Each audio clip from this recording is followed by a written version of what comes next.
It's Wednesday, February 22nd, 2023, 6 p.m. This regular Board of Commissioners workshop is called to order. City Clerk, will you call the roll? Mayor Hendricks. Here. Vice Mayor Andrews. Here. Commissioner Taglerini. Here. Commissioner Kerr. Here. Commissioner Hudson. Here. All are present. Okay, first is public comment. If you are addressing the commission, please step up to the podium, state your name and address for the record. Please limit your comments to 3 minutes and do not include any topic that is on the agenda. Jim Rostek, address is protected. I stand here tonight profoundly embarrassed, not for myself, but for the residents of our city, as the city will yet face again media notoriety for the alleged illegal and immoral acts of the city manager, Vice Mayor Andrews, and employee Tom Roeder. This all started with a request for public information from Mr. Andrews that progressed within city government. On a request from Andrews, a video and still photographs were extracted from the city's security camera system. The video photos were then narrated by employee Tom Roeder, a city employee. Roeder then sent this to Gomez. Gomez then sent it all to Andrews. The end result being, Andrews had this video footage placed on the internet. Vice Mayor, it'd be nice if you looked at me. Thank you. You're welcome. You'll have to ask Andrews the rationale for his actions and motives for him placing it on the internet. I really appreciated the screenshot of Andrews' phone messages to the city manager. Hi, Robin. How did we make out with the video of the lobby? I'd love to see the stills if they're available. Doug. Honorable Mayor and 3 commissioners, I know that each of you have received my complaint. I recently received communication from the mayor, and it states, I will contact him, referring to the city manager, when he gets back. Quote from the mayor, keep in mind, it's against charter for us to get involved in the day-to-day operations of the city. Charter 4.6 Charlie, except for purposes of inquiries and investigations. What transpired is more than a day-to-day operational issue. It involves a charter officer and an elected official. There has been an intentional violation of my rights as a retired veteran of the fire service. There's been disclosure within FS 119 that's prohibited.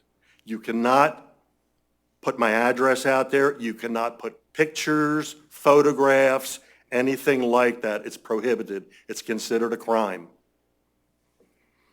All of this in turn because of what Mr. Andrews put on the internet. Yep, look at me again, dog.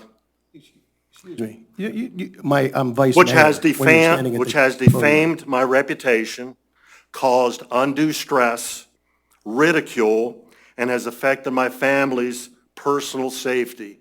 My wife is a current public safety employee, civilian law enforcement. The city manager is aware of this.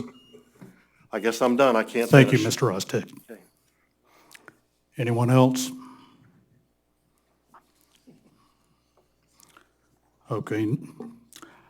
Next is City Manager's Monthly Report, January of 2023. Mr. Gomez. Thank you, Mayor and Commission. Again, Robin Gomez, City Manager. It provided in your packet and the report of all of our departments' activities and quite a few activities in January as we begin to transition, obviously, to a new calendar year, and we begin the process of hosting tens of thousands of visitors back to our city, to our beaches, and it's very nice to see even the seasonal residents return, getting even more of a return from Canadian visitors. So lots of events, activities throughout January. We highlight also at our store, our city store here in the lobby, and with the items to show pride in our city, from shirts, hats, license plates, et cetera. We will be having a ribbon cutting and a event with the city manager, happy hour with the city manager tomorrow, the 23rd of February, just to recognize and celebrate that accomplishment of doing something that very, very few cities have done. Placed also reminders of the election coming up, all of our cleanups that are done throughout the month, thanks to the trash pirates, the trash turtles. We reminded folks of our leave no trace behind ordinances and including, cleaning up after, filling holes, cleaning up the sand, helping us to keep our beach clean. Also reminding folks about, no animals are not permitted on the sand, the beach. We are also will begin to roll out our new trash containers, the 64-gallon toters. We are looking to begin that on March 1st to begin delivering those. So in a week, we will be issuing more notice about where to place them, the fact that they, please don't leave them out there the entire week. They are to be placed out no earlier than 5:30 the day before the collection and removed away from the curb by sunset of the day of collection. So we'll be issuing out more information relating to that. We provided also, again, just some updates on existing projects in our public works, upcoming meetings and events into February, how folks can get a hold of us in terms of contacting any issues that may be out there, anything needing to be addressed or repairs or potholes, et cetera. And then each department has different data over the prior month, a recap of projects, a recap of parking, permits, marina activities. Just to point out, as we do every month, our parking, the additional 50 cents in our $3 per hour parking fee, we have collected through January, $487,000 to apply toward a future parking garage. And just other data in here, again, some data from the marina, what the revenues are. In Public Works, we started in December with our new recycling provider, Waste Pro. We'll provide some statistics in the next workshop meeting regarding, we had a very high participation rate and a fairly good low contamination rate, I believe of less than 20%, and a participation rate approaching 90% of all the containers that were delivered. You'll find some more project updates, as I stated. One that we will look to begin toward the latter part of the spring is the Gulf Lane milling and resurfacing from 130th to 135th, which will include allowing for future undergrounding of repairs. And one that I received several calls this week regarding the repairs by the Florida Department of Transportation on the bridge, essentially on the northbound lanes. They will be continuing that through the spring. They don't have a set completion date, but we keep just notifying any changes. But as of now, we don't have a completion date. And lastly, what I wanted to go over also as part of the election, there will be 2 charter amendments. And just reminding folks, March 14th will be the opportunity to do that. And I do want to thank our Recreation, Public Works, Sanitation, our Pinellas County Sheriff's deputies. We did have a very successful seafood festival, or as I think we've like to call it now, Seafood and Music Festival. A lot of the attendees very much enjoyed the music. It was quite diverse, very popular, and I think our estimates are upwards of 60 to 80,000 people that visited the Johns Pass Village and Boardwalk for the event. I was there all 3 days, walked around quite a bit, and even most of the restaurants were full with guests and visitors, as well as our streets. And you definitely appreciate, we did receive very good support from Visit St. Pete Clearwater, again, the county's tourism and marketing. They did a great job of promoting and provided, I think, $30,000 worth of the marketing and advertising for the event. We also did utilize a local publication, Paradise News, to feature the festival, and that, I think, helped with the even more attendance. So February, a lot more events. We kind of rounded out January with the final Friday at the Johns Pass Bell Tower, and that'll be taking place 2 days from today as well. So be happy to answer any questions. But thank you again to all of you for your continued support, not just of the daily work, but certainly all of our employees citywide. Very much appreciated. Thank you, Robin. As I said, they did a heck of a job on the Seafood Festival. Probably the best one I've ever attended. I did want to mention about FDOT. I can never figure out why they decide to work on Gulf Boulevard and on the bridge during high season. So We maybe can't that's figure that something, one out either. maybe that's something we can work with them on scheduling. But that's all I've got. Anyone else? Any public comment on this? Just a comment. Sir, if you're going to comment, you need to come up to the podium and state your name and address. Hi, my name's Dexter Boone. I'm at 571 Johns Pass Avenue. And I apologize, I didn't look at the agenda. But when I saw upcoming events or updates, I thought it might be an update on something that's been going on for about 3 years about the speed zones in from the main channel to the seawall in Madeira Beach. That's on our agenda, sir. You can come up and speak during our discussion about that. Okay, all right. It's on here tonight. All right, thank Okay, you. Thank you. Appreciate it. Anyone else? Okay, next is Fund and Account Financial Analysis Report, current year actual, prior year actual, and current year budget. Mr. Laughlin. Mayor and Commission, just to prep before Mr. Laughlin begins, we are going to provide quarterly, essentially it's an update to the city's finances. What you have in front of you is essentially how we record every dollar that comes in and where we spend every dollar. So that's why it's such a lengthy report. It's by fund. You'll see the first fund, it's up on the screen, the Archibald Park Fund, and it goes through the building fund, the general fund, the marine fund, sales tax, et cetera. So it's a lot of data because it's every single, essentially, revenue and expense code. We can consolidate and show you by fund, et cetera, but just wanted to point out that this is everything that comes in and where it gets spent. Okay. I'd like to thank you all for having the printing big enough that I can read it. I was the mastermind behind that. So let me take the time to go through every single account in detail and explain what each one is. How does that sound? All right, guess not.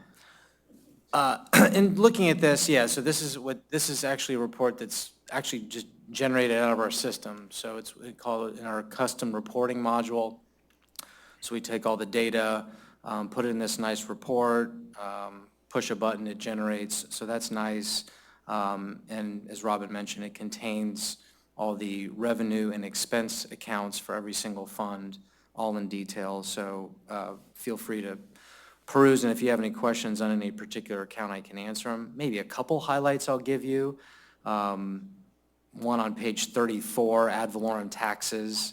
So budget is $4,067,264. So the biggest ones, that's certainly one of them. And our collections are looking good. So we're at 4.23 million out of a 4.67 million budget. And we generally in the spring season, the vast majority of collections occur November, December, January, but we will get some in the spring. So it looks like we'll definitely meet or exceed that budget. But that's always a concerning one, to make sure that we're receiving as much of the ad valorem taxes that we budgeted for. There's also just some administrative service allocation that has some big budget numbers among the funds. We don't make that journal entry until the end of the fiscal year. And that's based on what we budget. That's what the different funds owe the general fund for administrative overhead. So maybe it's the marina's charge for the administrative work that we do in the finance department on behalf of the marina. And so we charge for that time. And so there's a kind of a lengthy allocation process that we go through, and there's a worksheet that we do to devise those amounts. But we might not show actual activity, but for maybe quarterly or semi-annual or annual journal entries. So that's why you might not see any activity and wonder what that is. But if it says administrative services allocation, that's what that is. And Andrew, if I can interrupt, just to go back to that page that Andrew mentioned, and it's up on the screen, about halfway down that page, ad valorem taxes that Andrew mentioned. The first column would show you what the collection was in fiscal year 2021, so just over 3.7 million. Then the next column is the fiscal 22, last year. We collected just over $4 million in that entire fiscal year. The third column, the 1,522,983, is what we had collected at this time last fiscal year. And then the fourth column is what we've collected through February 15 of this year. So this fiscal year, we've collected 4,233,889, and our budget for all of fiscal 23, the current year, is the 4.667 million. So this shows we've received 91% of our budgeted ad valorem or property taxes for the year. So I think these are questions that come up throughout the year, questions that I receive. I think some of you receive the same, pay property taxes, how much, what is it used for? This shows what we've collected. Of course, we spend it in a variety of different departments and functions. That's a much lengthier conversation, but at least this shows give you a little bit of the history of the collections in the last couple of years. So do we have quarterly taxes or quarterly tax payments that are normal? Our work seem like we're collecting a lot more quicker. The Pinellas tax collector depends on, it's based on seasonality. So in high-frequency periods where they're getting a lot of collections, which would be in that October, November timeframe, when most homeowners want to take advantage of that 4% discount. So in those situations, you'll see a real ramp up in their distributions. Maybe it's once every couple weeks to few weeks, or maybe even more frequently, maybe once a week. I'm not sure exactly what their timing is, but then that slows down a bit outside of the high peak of collections. So really the high peak is, I think, November.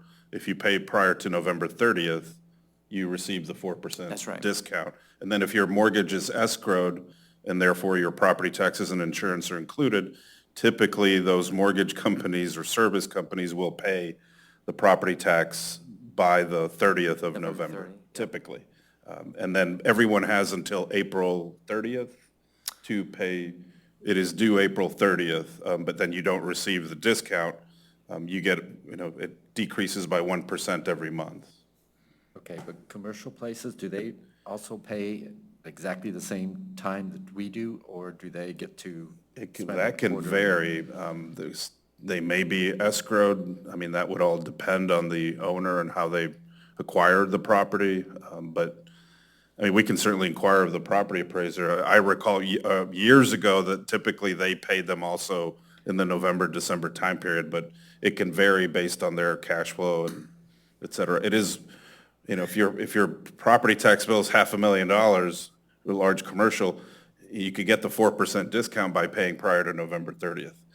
In a prior life, up the road where I used to wander around, there's a very large organization that had a very large property tax bill. And for some reason, we would advise them, I would advise them, if you pay before November 30th, you get the 4% discount. And that didn't happen very frequently. It's how you're managing your cash and what your cash balance or cash on hand might be. So it can vary. Sorry for the long-winded answer. No, but I don't think the tax appraiser's office or the tax collector's office differentiates between residential and commercial on ad valorem taxes. They're all collected the same way, Yes. same discounts. That's right. Andrew, this is an impressive report, and I like the whole style of it. I know we've gotten some like these in the past with the little numbers, so that's great. My only question is, I'm trying to do math in my head, October, November, December, January and a half, so 4.5 months out of 12, 37.5% is kind of where that, A little misleading, especially on the revenue side, because some of these state revenues that we get, like communication services taxes, that's just once in a month. So we might not have, depending on just when the collection comes in and when we get around to recording it. So we might be a month behind on some revenues. If they're like, building permit or parking, those we record as they come. But some revenues are distributed to us from the state of Florida monthly.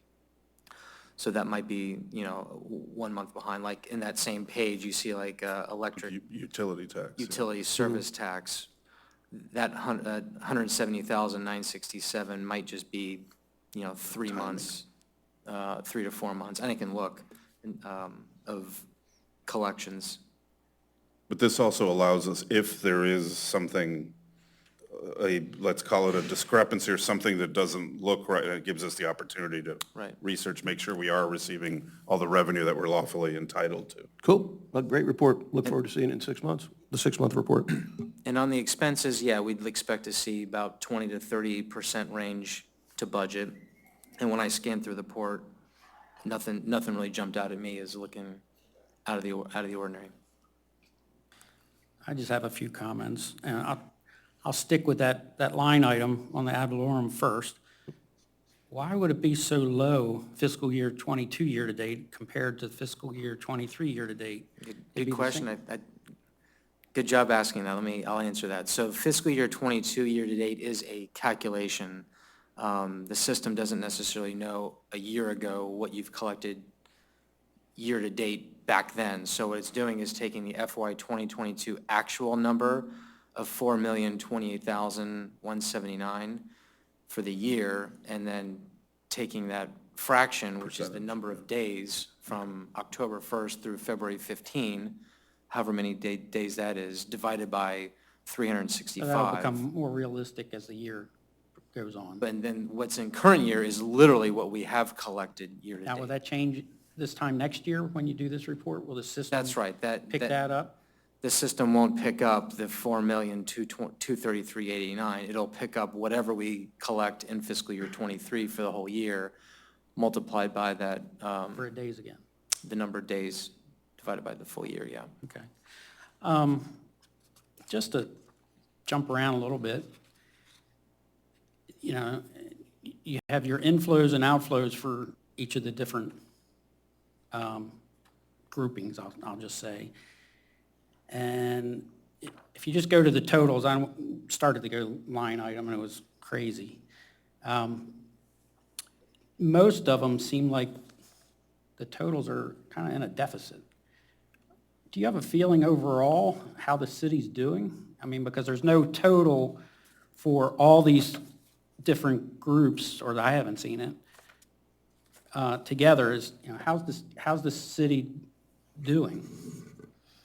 Yeah, I can take some examples if you'd like. It's like the gas tax fund analysis. It's real easy because it's just these 2 pages side by side. Sure. And you have fiscal year '23 amended budget is 141. Fiscal year, maybe I'm doing it wrong. The outflows are 38,500 more than the inflows. So I thought maybe that's an anomaly. So I go to the general fund. Let's see, I kind of just took the Can same. we stop at gas tax? Because I'm not seeing that. Well, I'm using fiscal year amended budget. You got a page Oh, number. you're looking at the budget column, not the Yeah, actual 33 and column. 32, I'm sorry. 33 and 32.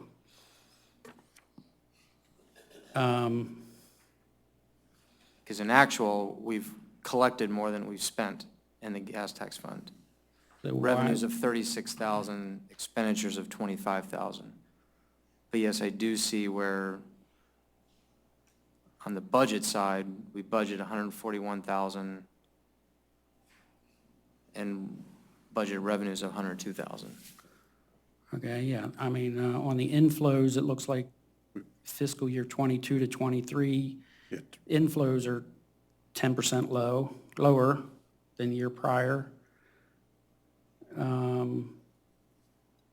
But in what you're saying, the actual the outflows are $15,000 lower. I don't know, I'm looking at all these numbers and they're just not making a lot of sense to me. I'll just put it out there. So the gas tax, that's the gas tax. So under the column fiscal year 23 year-to-date actual, the total is 36,502, and we have spent through February 15th, 25,005 of that. So it's so the revenue or the inflow exceeds through February 15, the outflow or the expenditure in that fund, albeit that's a very small fund. The total budget's 141,000. Well, I was just using that as an example. Use the general fund analysis. This is total inflows. Again, I'm using the budget, and maybe I shouldn't be looking at budget, but fiscal year 23 amended budget is 14,700,000 inflows. But we have a outflow of 16,300,000, so it's an outflow of 1.6 more. We're at a deficit of 1.6 million. And it's kind of generally that way as you go through these. There are exceptions. One of them is a huge exception where we have like 5 million more inflow, but then there's also, and I can flip through here, I only did some quick calculations. I think it was the Marina Fund was like 7.5 million to the good, but then you go to,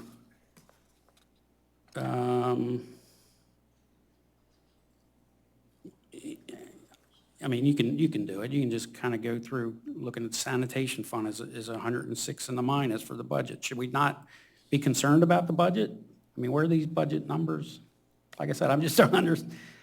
To that, I say to the commission, geez, why'd you guys pass this budget?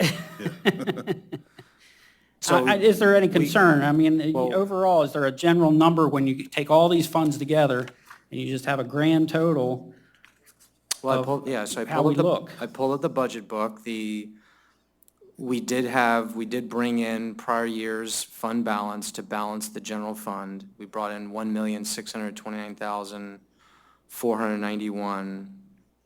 I think the big culprit of that was a lot of what we'll be spending in the Archibald Park Fund on the beach growing renourishment. And I'm sure there, there's those construction highlights, the groins and the, the dredging and all those big numbers that really should be put to the side, and, both the inflow and the outflow really. And generally, how are we operating as a city? Stormwater fund analysis, that's a negative 5.5 million amended budget. Right. This is not a budget meeting, and I don't want to spend hours trying to go line item and figure it out, because we've done that over the many months. So I'm feel confident that we're in good stead. It's just what we're doing here sure throws out a lot more red flags to me than what it's supposed to be doing. If we're supposed to be taking this and actually coming up with some really good questions to, to pin Robin down for what are you doing this for? I'm just trying to understand, that's all. Can I chime in for 1 second? Ray, you're actually making a good point, but let me kind of just point out something here. And this is the way I've always done it in the past, and these things are tough. Andrew pointed out, some of these inflows or outflows just kind of occur at different times during the year. But I normally just take a look at where we kind of stand. But if you look at page 39, just look at the general fund analysis. So basically, your fiscal year 23 year-to-date actual, 5.630692, and the amended budget is 14,728,228. Right now, our inflows are about 38%, which I think I stated earlier. I think we're about 37.5% through the year, so we're spot on. And if you turn then to page 57 and you look at the outflows, money that we've spent this year is 3.360206 out of 16,384,500. So we're at about 20% of our outflow. So we're actually doing really well. Now, some of the payments are scattered and moved around. So I just wanted to point that out, that I think, what this states to me is these guys are almost spot on right now. So Yeah. I'd let them run. That's all. Let's see what happens at the 6-month mark, and we go from there. I would would agree with those, absolutely. I'm just, I'm just trying to understand the amended budget line columns, that's all, and where they're coming from. No, And I had some the same. of those are some of those are adjustments that I think Andrew stated just haven't been made yet. Okay. And so you will see them because we presented a balanced budget that the commission approved back. Thanks for pointing that out. So. But by the way, while we're discussing this, I got an email today, and I think I forwarded it to Robin, regarding our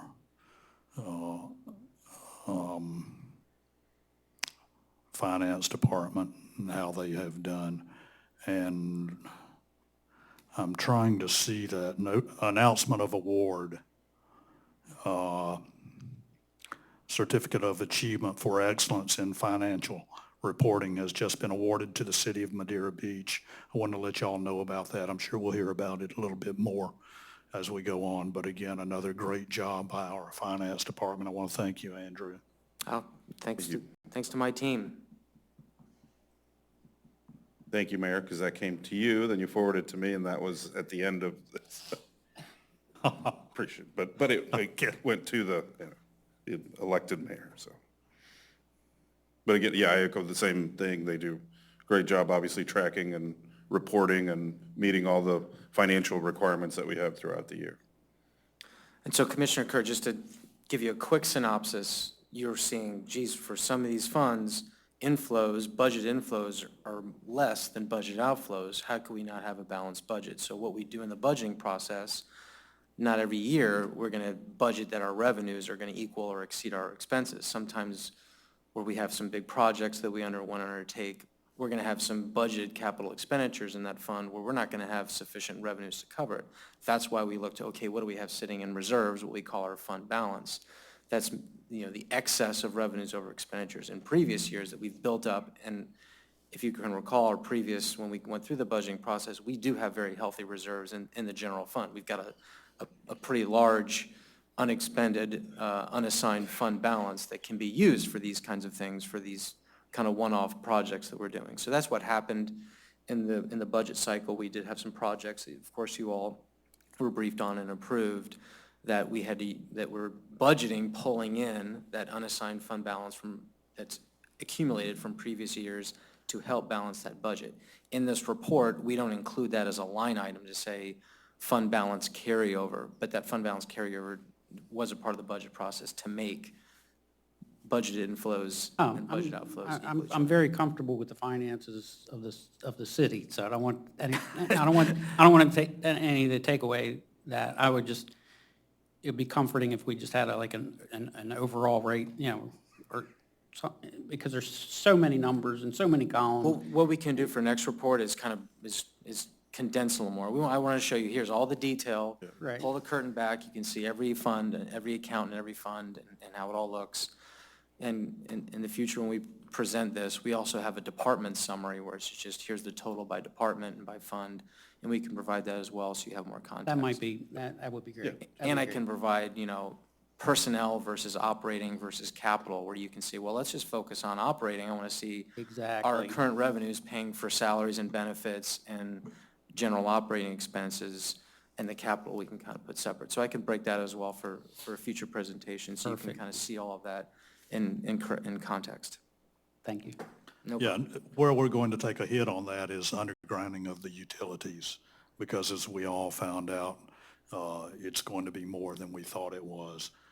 And hopefully we can approach Pinellas County on pennies for Pinellas in getting that amount increased on what they're giving the cities for undergrounding, because that project has grown and grown over the years. It was originally going to be $2 million for the entire project. Now just finishing it up is 2.8, 2.6? So I think, 2.8. yeah, so we're above where we thought we would be on that, so. And one more quick comment, just to remind you all, we do also have a financial transparency site within the Madeira Beach website. So if you're ever curious, well, gee, what have we been collecting in parking fines or building permit revenue? year-to-date. You don't even need to ask me for it. You can just go right on the website, and if you want help navigating, I can certainly do that. If you want to, any of you want to meet with me individually, we can go through it. So that's fluid, and it's constantly being updated. It's pulling right from our system, yeah, to the website, yep. Real time. Andrew, can you give us a ballpark number for the unassigned fund balance? Is it $10 million? Is 7? So I can tell you, in per FY 2021 audited numbers, and in 2022, I can say it's also going to increase. And we'll have draft financial statements within the next month or so, working through the auditor. But in the general fund, unassigned fund balance was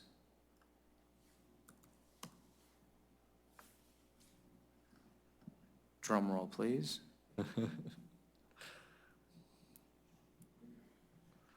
$10,753,573. So yeah, good call. A little over $10 million, and that should go up this year, or this past year. Okay. And then one other question, and I'll be quiet. On page 39, we're talking about parking inflows. And if we look at the chart that you have in the city manager meeting, it looks like, we go up 1 month and down 1 month or whatever. And I assume does it all depend on the weather? And are we kind of at maximum we can be depending, it all just depends on the weather? You said for parking revenue? Yes. I mean, yes, I mean, the weather does impact whether, obviously, the parking lots are full or not, and if they're turning over. But we're not at the maximum. We can calculate what that number could be, and I think just a very quick calculation, I think it's upwards of 8 or 9 million a year, taking, much higher occupancy throughout the year, but realistically, we're at, this past year, I think was the highest we've ever collected, taking into account that the rate increased 50 cents in December of '21. Okay. No, but I looked at the numbers for year-to-date, and roughly it was 1,034,000 in 2022, and we're at 959,000 or something like that. So we're down a little bit, but I guess I don't know how you do it compared to how the weather affects that. Are we charging too much, charging not enough? Does the 50 cents that for the parking garage, is that in these numbers? It's in one of the numbers and not in the other number? This is all the revenue collected in parking, but parking is divided into the parking fund, the number that you just quoted, the revenue for the current through February 15th at a little under $1 million, the 959,000. We also record parking revenue separately in the Archibald Park Fund. So you would need to total in Archibald, which is beach parking, 120,000 so far this year. The budget is 450,000 for Archibald. You can see last year where we collected 588,000. So that's how the parking is sort of split into two. In the manager's report, it's reporting total for both. Okay. I think Yeah, we it's just hard to tell with might be looking at different pages. You referenced page 39, which was the general fund analysis. It Starts at the top of the page there with Johns Pass Village. The actual parking fund analysis is on page 65. That's it, 65. Okay. We, remember, if you recall, we used to record all the parking in the general fund, or Archibald parking, and then everything else was in the general fund, and we separated that out last fiscal year. So now there's a separately accounted for parking fund that records all revenues except Archibald. Yeah, I was going back and forth between those two pages because yeah. we only have zeros for the numbers in 65. So I just. Right, so the data for prior years is on page 39. Yeah, so I wasn't questioning numbers or anything. It's more, it's like, how do we tell if we're doing okay? Because I think somebody suggested it was time for an increase in parking, and if we're chasing people away from our parking costs, then increasing is probably not what we want to do. So it's just like, how do you judge that and use it to make the right decision on raising?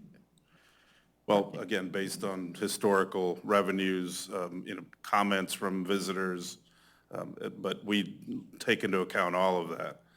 And I will tell you that we're not losing, I mean, we're seeing the most amount of people we've ever seen visiting. And that's from every data set that's out there, from airport visits to rental cars to occupancy rates, all of that, to businesses in Johns Pass Village and Boardwalk sharing that. But we look at the revenue. This up on the screen is the monthly total parking revenue that we collect, and you can it's missing the last digit, but you can see just the significant increases in 2002 each month, and we continue to see those increases through 2023.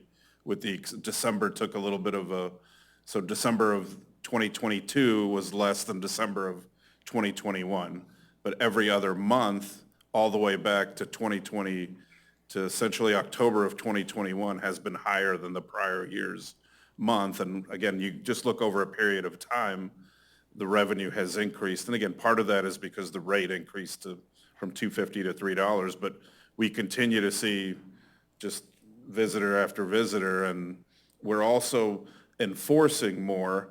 And I think the enforcement is that's where you do have the certainly concerns from visitors. Some of those have been voiced to all of you, and hence, our response is signage, education, advocating, serving as an ambassador.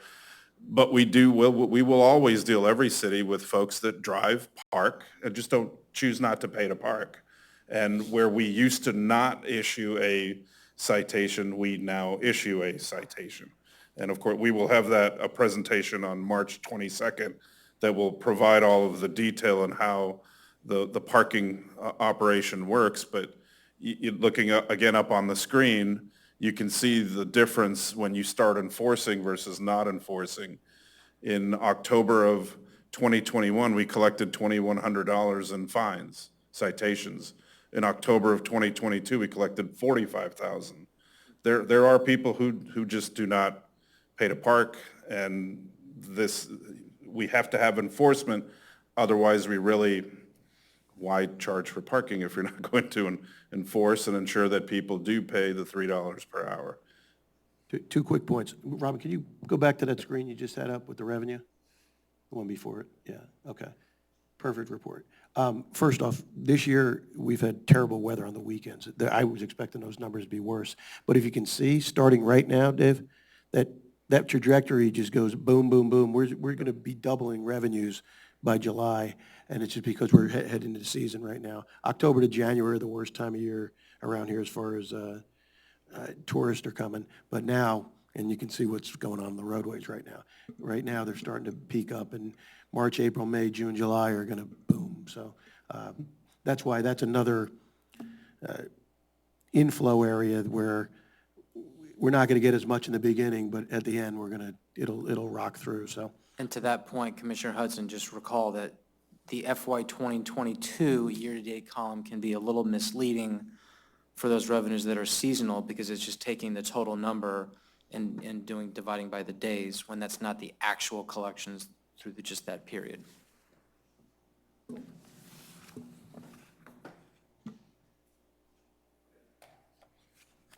Has that got it? Okay. Any public comment on this?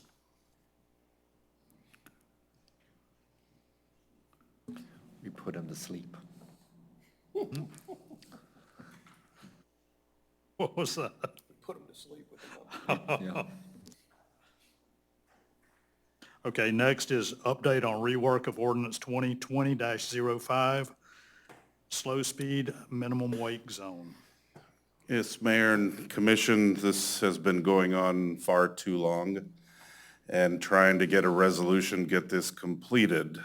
The per Florida statutes, it appeared, we did not in the prior years, or after the adoption of this ordinance, provide the data that the Florida Fish and Wildlife Conservation Commission is requesting pursuant to the statutes listed in the agenda item. We have received some data. I have asked for detail to the data that we did receive from the Pinellas County Sheriff's Office Marine Unit, or through their research processes, is up on the screen. We received the total number of citations and warnings. Realistically, what we need is some detail to that. And I've requested that detail, did not receive a response as to how long that might take or how that would work. Additionally, as this was discussed a couple of years ago, we need, pursuant to the statute, the competent evidence that the statute requires, such as even any type of accident data, any type of traffic studies of vessels that have been done. We have an older traffic study that was provided by, I think, the Marina Found. And so that is where we are trying to get all this data, get it to the Fish and Wildlife Conservation Commission. I did reach out to them, but have not heard back. Following up this process from, realistically, when I started this last March and trying to get all this data to the state, they would like to include it. I don't believe that the actual ordinance needs to be reworded. They need this data so that they can, for lack of a better term, certify the fact that what we've asked is a zone that will now be enforced as a minimum or no wake, or slow speed minimum wake area. So if I understand correctly, they're asking for speeding violations in an area that there is no speed limit. That's correct. That's listed in the Florida statute. And since there hasn't been a substantial deaths or accidents, it cannot be deemed unsafe. That's, I think, an So accurate interpretation of it. So what can we do as a community to make them understand that this is a safety issue? Do we need a petition? Do we need video? Do we need to sit on their steps? This has been going on, For more than 2 years. oh, it's been going on a lot longer than that. And before I moved here, residents gave up. So it's been going on For several years, multiple. many, many years. You know, there's another way to look at that also, because there are seagrass beds between the seawalls and the main channel itself. And I see these big boats going across there, and they look like a plow going across there, tearing up the seagrass beds. And that might be another way to approach this if we can't get the city or the state off ground zero on doing anything about it. Maybe we need to look at protecting seagrass beds. And that's under the NOAA, the National Oceanic Atmospheric Administration, because that's one of the details behind the dredging at Johns Pass, that you have to have a current seagrass study. So I will follow up with NOAA and mention that to the Fish and Wildlife. Please do. And can Shoemaker, That was the other thing I was going to mention, is having our lobbyists speak with FWC and see what that can do as well. That's, well, I was going to mention. I know we have people here specifically for this topic, and the community will do whatever's needed to do. If we need to have a conversation with FWC and just ask them what they need and put it that way. Will do. I appreciate it. Yeah, just giving you where it's been. I wonder if we can look at this as, I think you're only supposed to be high-speed within, or beyond 300 feet of docks and shoreline, I don't think that's correct. something? As I thought it was 50 feet, and I was told I was even incorrect at 50 feet. The sergeant of the Marine unit told me that he grew up here. He came to my house years ago, and he told me that's the way it's always been. They all do it. We do it. There's just not anything you can be doing about it. And they come on plane 20 feet from my dock. Now, you tell me that's safe. No, I understand. It's finding a reason to get them to sit along that channel and watch people. If there was a way of doing it, that they were too close to the docks. Yeah, But you're saying no. again, I've been told there's nothing, which came first, the law or enforcement to see if there's a problem. Enforcement, they have a lot on their plate. They're not going to sit out there and watch for a potential to help with I am amazed to see this many citations and warnings when there's no speed limit. That's strictly Well, there's a 30-mile-an-hour speed limit. in the bay? In the channel, Yes. right? Okay, but even so, 30 mile an hour? That's flat out for many boats, that's top end. Oh, I know, but but there's- that's what it is. And there's still a lot of boats going But, much faster you than know, that. and I'm I mean, I could- not judging anyone, but honestly, when I moved here, I had the opportunity to buy on Johns Pass Avenue. I had the opportunity to buy out on Bay Point, and I didn't buy on either place because of that very reason. Yeah. Because I didn't want my boat beat up. Yeah. So, and that's not an answer, that was Right. my choice, that's all. Well, and people bring up the whole point, well, you know, it's not high wake. You get bigger wakes when the boats are going fast and they're out in the channel. It's the safety issue of that fast-moving vessel close to, people use paddle boards. We've had swimmers, kayakers, so they're not supposed to use the waterway because we have high-speed vessels going up and down near the docks. That's crazy.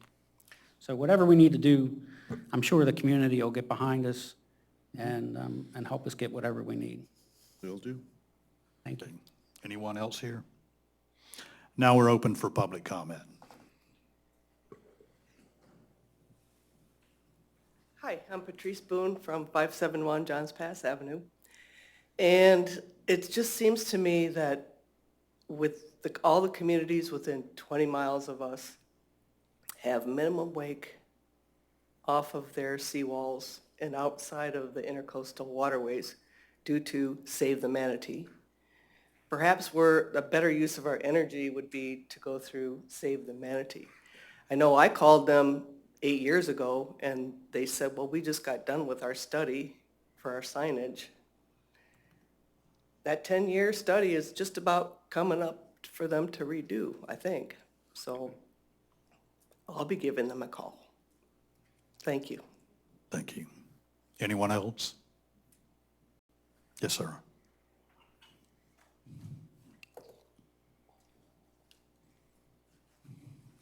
John Lipa, 399 150th Avenue. I'm not a boater, but I'm a kayaker. And actually, I'm a wave bouncer. When I go out there and I have to get the wave coming this way, and I get the wave coming off the seawall, and I'm trying to figure out which way my kayak should be pitched so I don't go over. So yeah, it's an issue for us also. So hope you can do something. I know it's not easy, but it is, they do go fast. I personally don't go on the weekends. I just stay home, be safe. Thank you. Thank you, sir. Anyone else? Okay.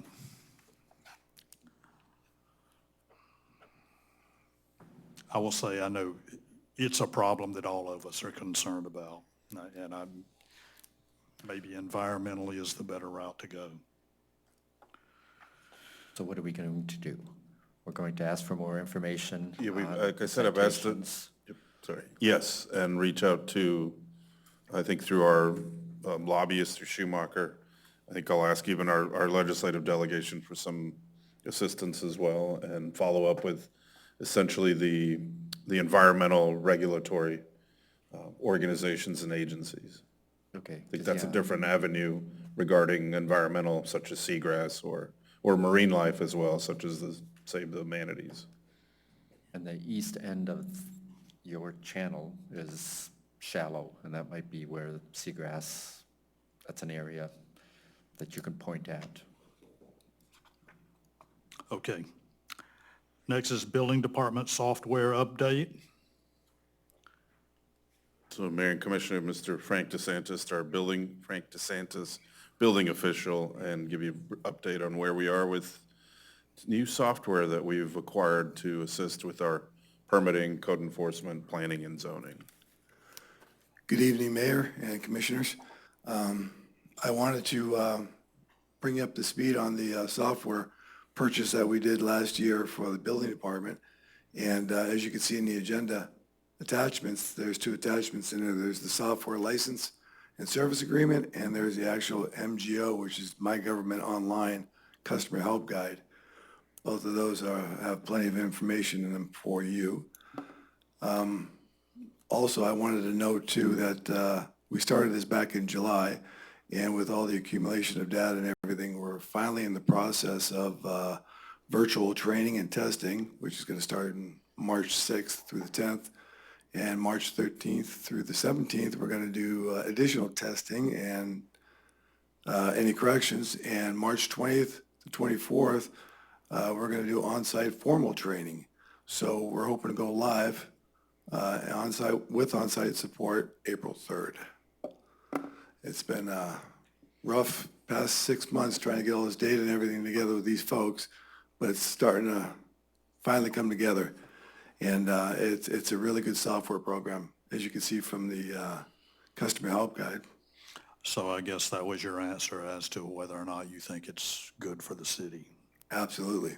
I think it's fabulous. It's going to cut down on a lot of phone calls, a lot of inquiries. Everything's online. Everything is online. Right, so it will have a very robust public portal. Yes. So anybody can enter by, obviously by name, last name, first name, by address, I believe, I think even permit number. Yep. If I recall correctly, if you happen to know a permit number, and be able to view everything that's in the system.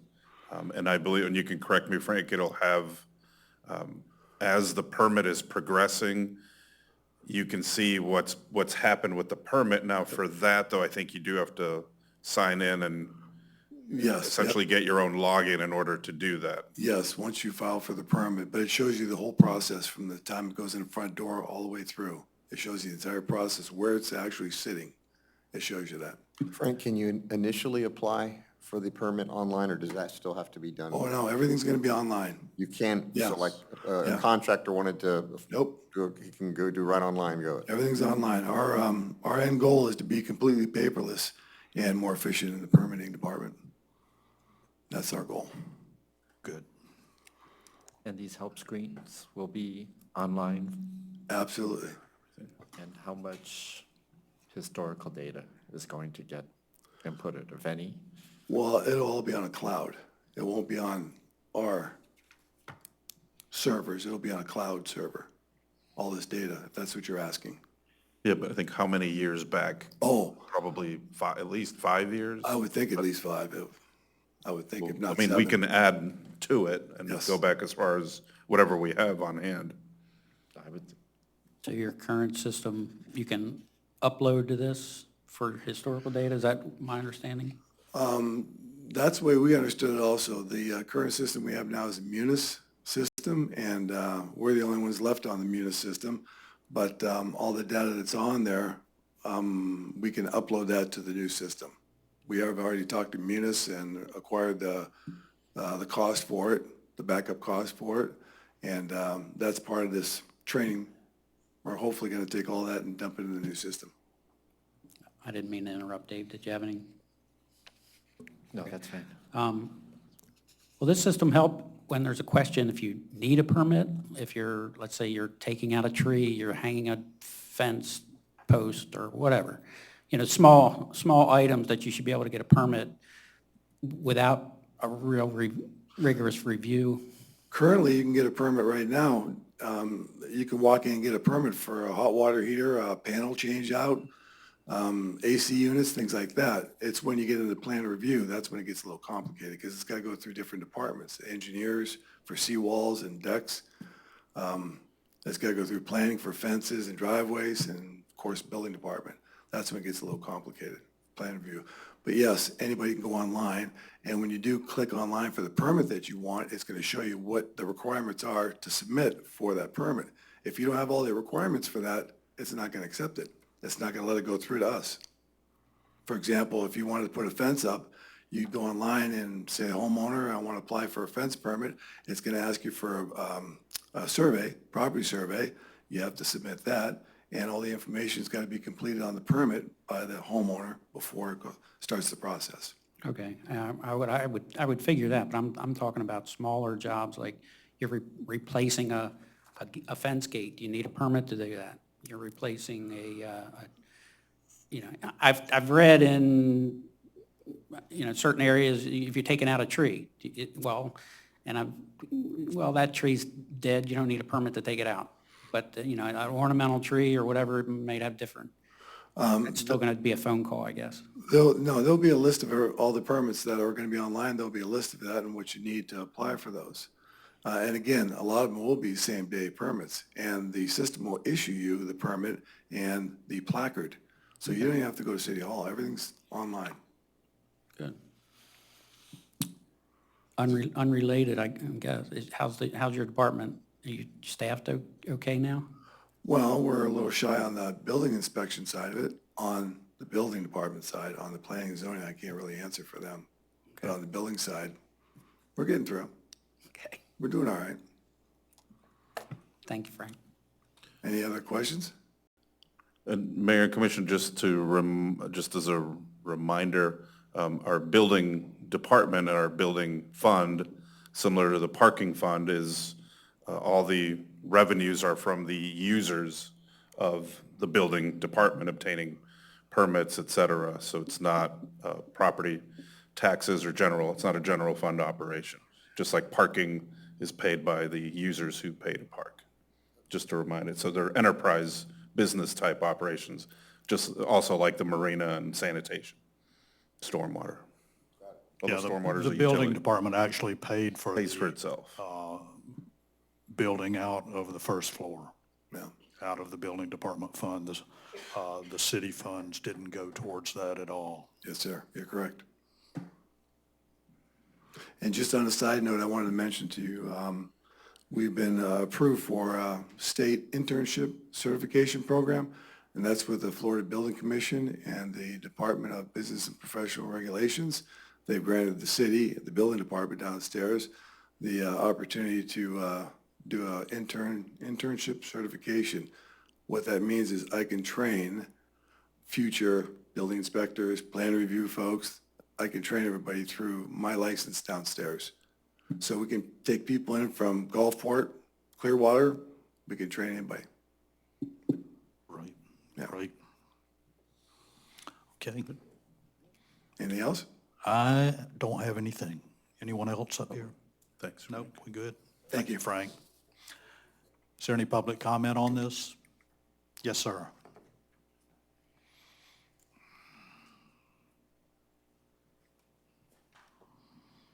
Pull the calf muscle so you have the patience. I do that a lot. Larry Roloffs, 399 150th Avenue. This may or may not be relevant for the building department, but Madeira Cove was the first community to go through Senate Bill 4D. We worked very hard with the building department here. We passed phase 1, meaning structural integrity of our buildings passed. I have to compliment your building department because they were right on the ball. And I don't know what's coming, but there may be a wave of communities along Madeira Beach that are going to go through the Senate Bill 4D structural integrity inspection. But if they handle them like they did us, my compliments to the building department. Thank you. Thank you. Can I ask you a question, please? Sorry, this 4D, is this something that's new that came out of the It was Surfside? passed last May by Governor DeSantis. Is it, Every building 3 stories or higher must go through a Phase 1 structural integrity inspection to make sure their buildings will not collapse, like the north side down in Miami Beach. That's what caused our legislatures to pass this law. okay, so if this group decided that Madeira Beach Building Department needed to keep track of these inspections for these buildings in the city, we would say, use that as a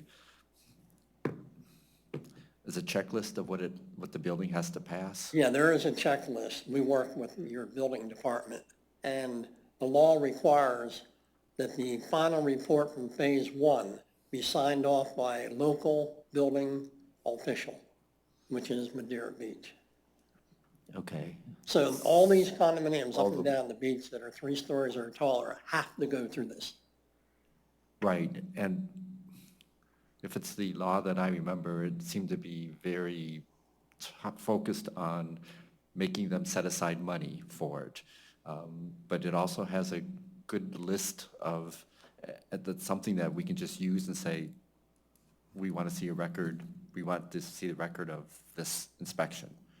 Oh, yeah, we have a final report, and that report was submitted to the building department, and they had to sign off a checklist on, did the inspection by the professional engineer cover all the points? Meaning, is there any integrity to the steel structure that could cause the building to collapse? Okay, because yeah, our buildings need to be inspected more often because they're within the 5 miles of the sea or 25 miles of the sea. Well, if you're within 3 miles of 3 miles, the okay. coast, yeah, and you're 25 years older or older, you Right. must go through this. So is there something that this group needs to pass to make sure this happens? Okay, I get a no over I there. don't think so. So it's already covered by the state statute. We're already working on the notices. Frank and his department are well aware of it. They've provided those notices, correct? They went out. And so we're already on it. There's nothing that you need to be doing. It's already covered by state statute. Perfect, thank you. Great Thank you. job. Thank you. Thank you. Yes, sir. Something I'd like to mention real quick, Frank, while you're here. When I went down to Fort Myers Beach with Representative Cheney, one thing I noticed in particular on the high-rise condos that were down there, the AC units that are on the roof were like missiles. They were through the side of houses. They were through cars sitting in the back seats. They were all over the place. So something that we need to look at too structurally is fastening down those AC units that are on the roof in a better way. Is it? Okay. John Lipa, 399 150th Avenue.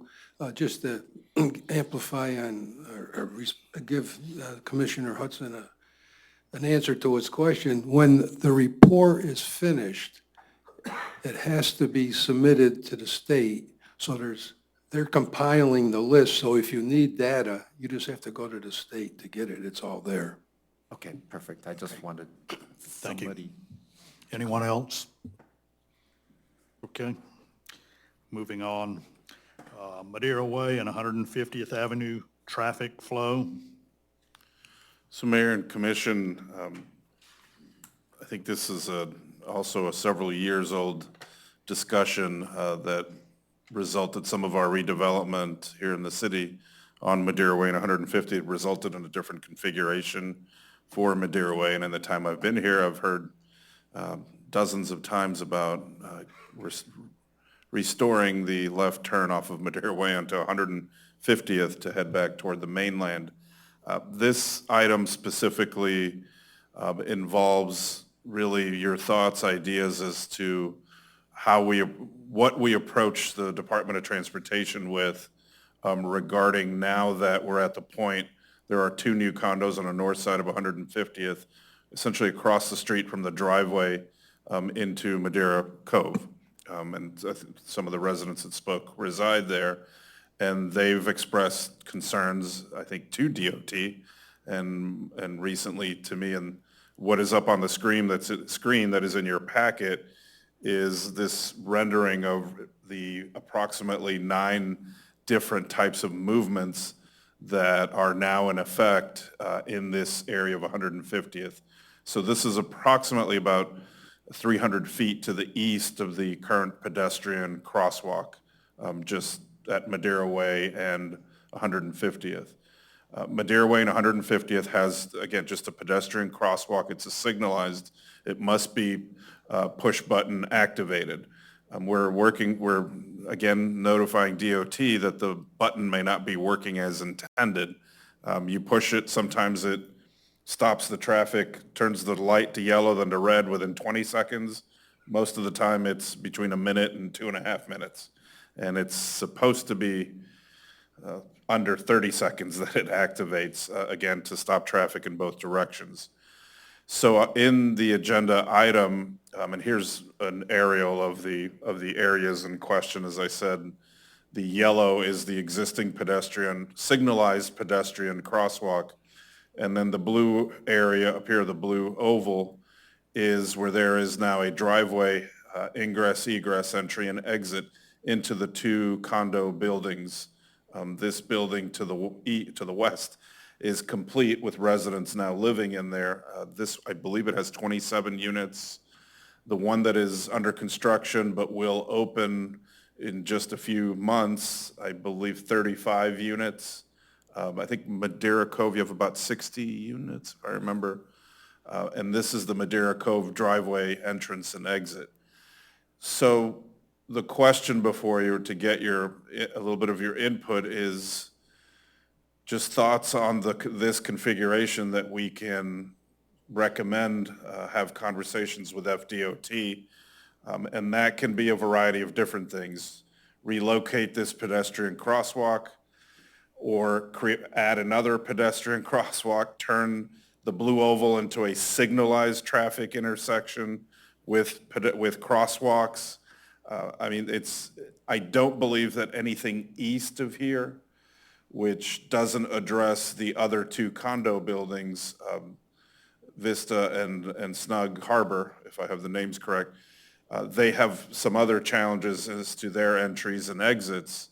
One of them cannot make a left turn onto 150th, but so not sure exactly how to proceed. This is, really for the FDOT engineers to give us more their thoughts, but apparently some of their preliminary thoughts that have been shared with some of the residents are we're not going to do anything until such time as there is a need to do something. So similar to the boating discussion, well, we haven't had enough accidents or collisions, so why do we need to, look at the safety component? We really need to look at this area. It's also impact the businesses here.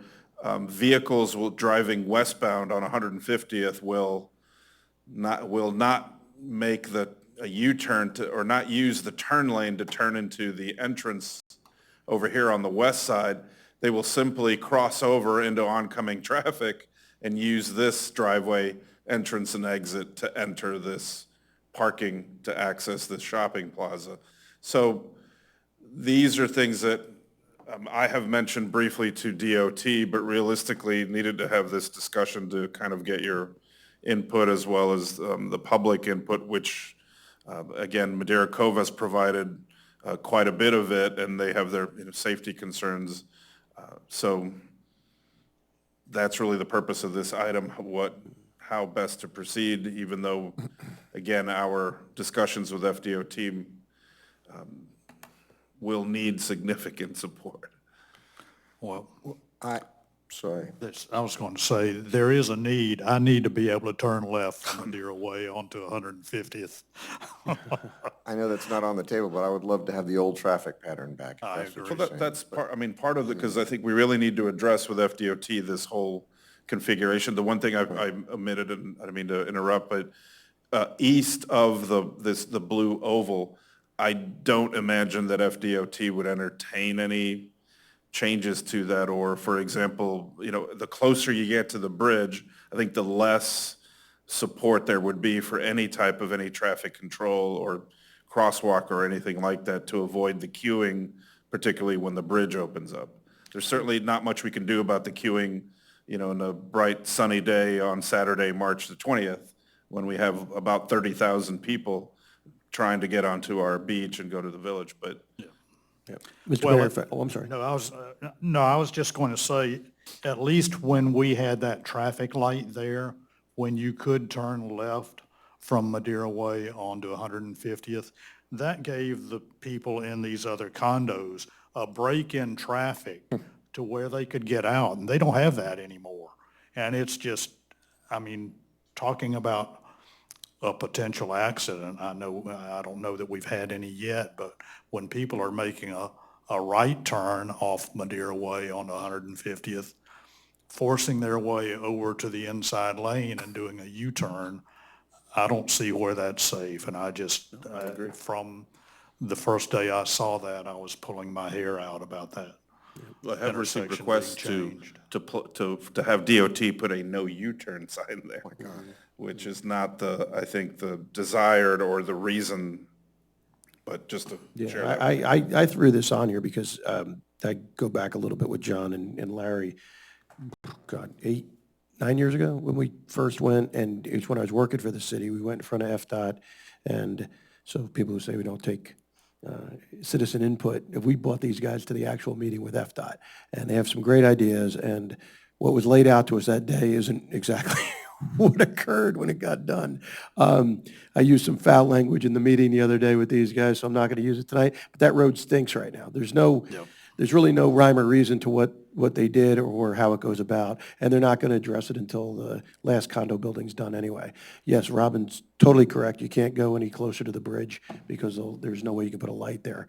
The design that they came up with, and I'll let them run through it with you guys when it's their turn to speak, but it's spot on. It's a pretty good diagram. A couple things I didn't think about were the people in the other condos.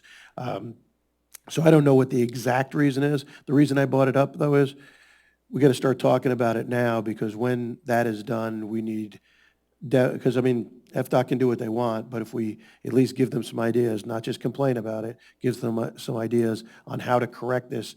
We've seen what this experiment has done, and maybe there haven't been any fatalities, but it is a mess. That road, if people are complaining about traffic, that's the reason we have traffic. We have a bridge there, we have a school on the other side that's a magnet school, so 1,200 cars, 1,200 kids. That doesn't help us out at all as far as that's concerned, no buses. But let's work on this side of the bridge. Let's try to get at least some traffic flow going in order to make this work a little easier. And that's why when these guys brought that up to me the other day, it kind of rekindled an old memory when we sat down with those guys. And that isn't, what's sitting out there today isn't the plan that they came up with that day. So we've got to revisit it, and brought it up to the board, so at least we get common ground on this is something we got to push forward with over the next few months and come up with some ideas to make it work.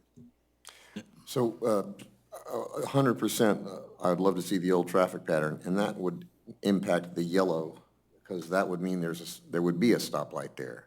And if I wish it would, but if it doesn't, at the very least, we need to keep pushing for that yellow crosswalk to be an on-demand crosswalk, because what happens is somebody pushes it, it takes so long they jaywalk, and then 5 minutes later, cars are stopped for no reason.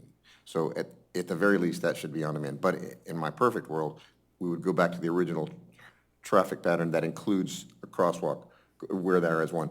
With regard to the blue one, I think that there needs to be a light there, but it should also be on demand, not only when there's a car present. It shouldn't have an automatic rotation, so that only when a car needs to come out or a car needs to turn. So only when there's something present, and then go ahead and put a crosswalk there as well for safety. Okay, I got lots of things to say. Don't you dare put a stoplight where you've drawn the blue there. 5 years ago, when people were fighting and arguing, they swore that they would not put a stoplight there for those condos and for the new condos. And then basically the walking flow is from there to Gulf Boulevard. So where we have the yellow, especially if you put a left turn light off of Madeira Way, that needs to be on the other side of the intersection like it used to be, so that so people can turn left while you cross the road, while you can cross 150th. And with the modifications to Madeira Way, changing it to only one lane, and one of the reasons behind doing all of this in the first place was they didn't want Madeira Way to be a cut-through from Gulf Boulevard to 150th. And making that a cut-through with only one lane is probably not going to work very well.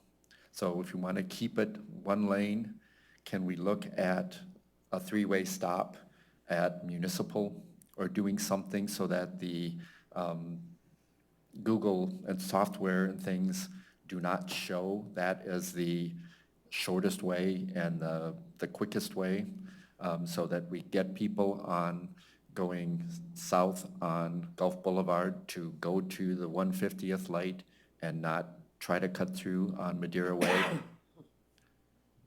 And that way we could also move those speed bumps, which are at least the one speed bump that's right at the intersection, because some people stop for them, some people drive through them, and so you have people that are trying to turn left in front of those, and sometimes they assume the person's going to stop and they don't, and that intersection doesn't work as well as it should. Well, that intersection it's hopeless. I think you need the speed tables on Madeira Way simply because of the pedestrian traffic there. But I think the stoplight would, or But stop the sign. stop, well, stop Yeah, sign. three-way stop sign would yeah, force vehicles to stop. And you could keep the other one there to make people slow down. yeah. Yeah, because if people will eventually realize it's taking them longer to try to do that shortcut than it is to go straight down to Gulf Boulevard on 150th. I see that same thing daily almost when I'm in Treasure Island. There's a cutoff in Treasure Island from Central Avenue that goes by their present City Hall. It's not quicker. You're better off to go straight down Central to Gulf Boulevard. But a lot of people think they're saving time, and inevitably I will pass cars that were ahead of me and took the supposed shortcut, so. And the chicanes on Central Avenue are fun. The chicanes are fun. Yeah. I was happy to see this subject come up. I think we have to look at the whole triangle area as a whole, not just this. When I was introduced to the area in 2008, it was in Reddington Beach. And the way I was brought in and the way I was taught to drive to Reddington Beach was to come down 150th and cut through Madeira Way as a shortcut. And I'm sure I wasn't the only one. So that's used that way all the time. I think that the existing crosswalk, I've never liked it. I think, and again, this is all for discussion, there's an issue with the other end of Madeira Way where going up to the Reddingtons, where accidents, I don't know if they happen, but they sure have a potential to happen with people crossing Gulf Boulevard to get over to Archibald. Why is that right turn even allowed? If it were strictly a left-hand lane and that sidewalk was widened the lane, so you had one lane going south on Gulf Boulevard, then you can still get north, but you'd have to come up past the library to go north on Gulf Boulevard, and all of a sudden that's not a shortcut any longer. I don't have a problem with the way it is now, because you can get anywhere you want to get to. If you're, again, if you're at the post office and you want to go up 150th, okay, so you have to go out to Gulf Boulevard and take a left on 150th. I don't see that as a big issue. There does need to be a way for pedestrians to cross 150th. Again, I love this as a discussion because I was surprised to see Commissioner Hudson so adamant against that red light, because that seemed to help a lot of issues, because you're going to have those residents, what are they going to do? They're going to come out of those condos, and if they're going to try to go out to Seminole, they've got to come down 150th and make a U-turn, or they've got to come down Madeira Way, and so it would give access for pedestrians to either walk to Gulf Boulevard and use that crosswalk, or go up to a traffic light there, the proposed where the blue is, and use that crosswalk. The existing crosswalk, whenever there's a red light, I never see anyone there. So it's, as Commissioner Taglerini mentioned, the button gets pushed, and maybe they just scurry across before it ever changes. I don't know. Yeah, I have to speak with experience on that. I almost never cross when the light, because I'm not waiting that long. But there's a lot of discussion points. It seems like everyone here has a slightly different take on it. But I threw that out. We live back there, and this Madeira Way is our main way of getting out. And once they build the condos in the triangle, I assume that's going to be, Madeira Way is going to be their access, so there's going to be more traffic from the condos or from the hotel and restaurants and things like that. And having them turn right and go down to 150th and take a right and do the U-turn, which is the way everybody from the Cambria leaves, just doesn't make sense. And at the same time, if we're going to do all this, we've had several people come up and say, Madeira Way, where it intersects Gulf Boulevard, why can't they turn left when people are crossing north of that? Can we also ask FDOT or the state to do that? If there's people crossing to Archibald, they can't turn left, and there's no reason. That's true. Commissioner Hudson, I just want to clarify, are you opposed to the old traffic pattern so that you could come out of Madeira Way and turn left onto 150th? Because No, I'm all for that. you're for that, okay. I'm just thinking that, It's the blue one you're not for. Correct. Okay. All right, so Well, I think we're all in agreement that we like the old Yeah, yeah. pattern. And I think it's going to get even worse as the triangle's developed. That was going to be my question. What was approved, I guess, as a PD on the hotel for the triangle, did that incorporate Madeira Way? I was somewhere in the back of my head, I'm thinking that Madeira Way was almost severed, I'll say. So it's walkable where the post office is, but it doesn't go past the Cambria. I don't know where that was. I think all of that took place basically at the same time. Yes.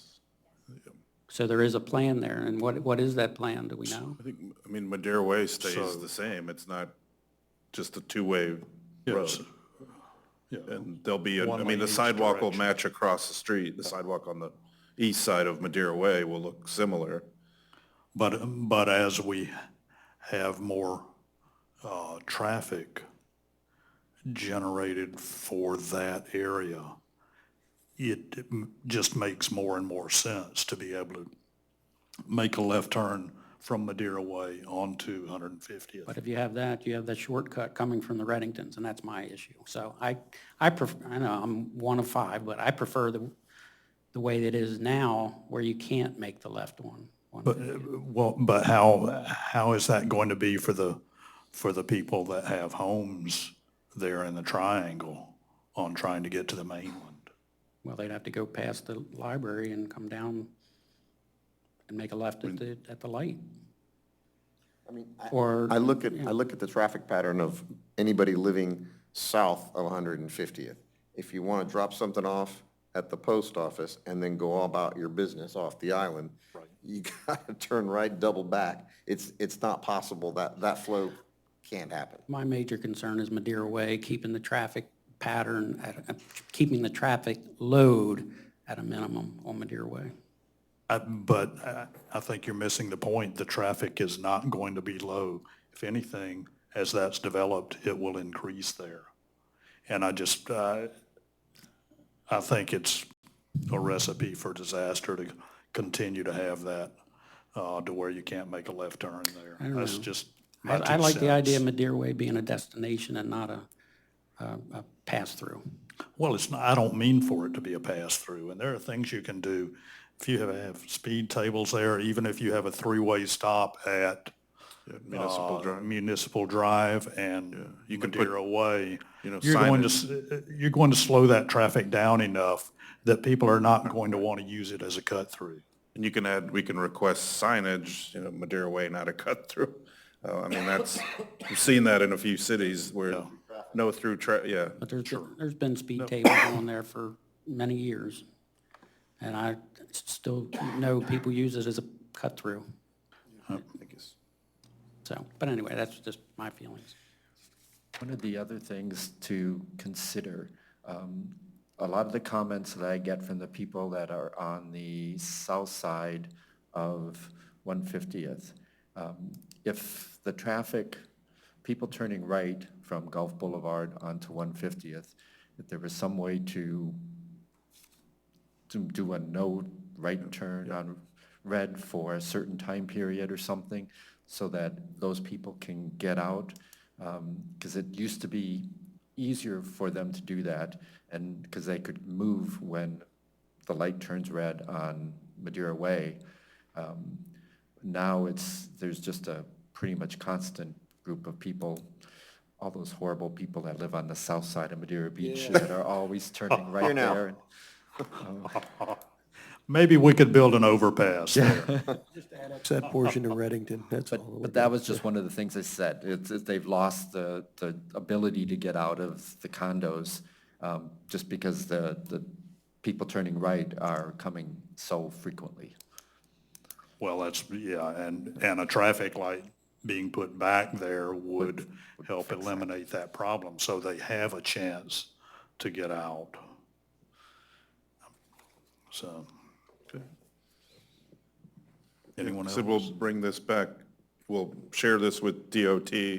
Likely I'll have DOT representatives attend future workshops so we can have more of their input. And I mean, I'm sure they'll provide input. I'll provide that back to all of you, but we'll bring it back to a workshop to see what their kind of suggestions might be. Might be nothing, it might be, but something does need to happen. Yeah, maybe we can get them a lawn chair and they can sit out there for a while and see what we go through.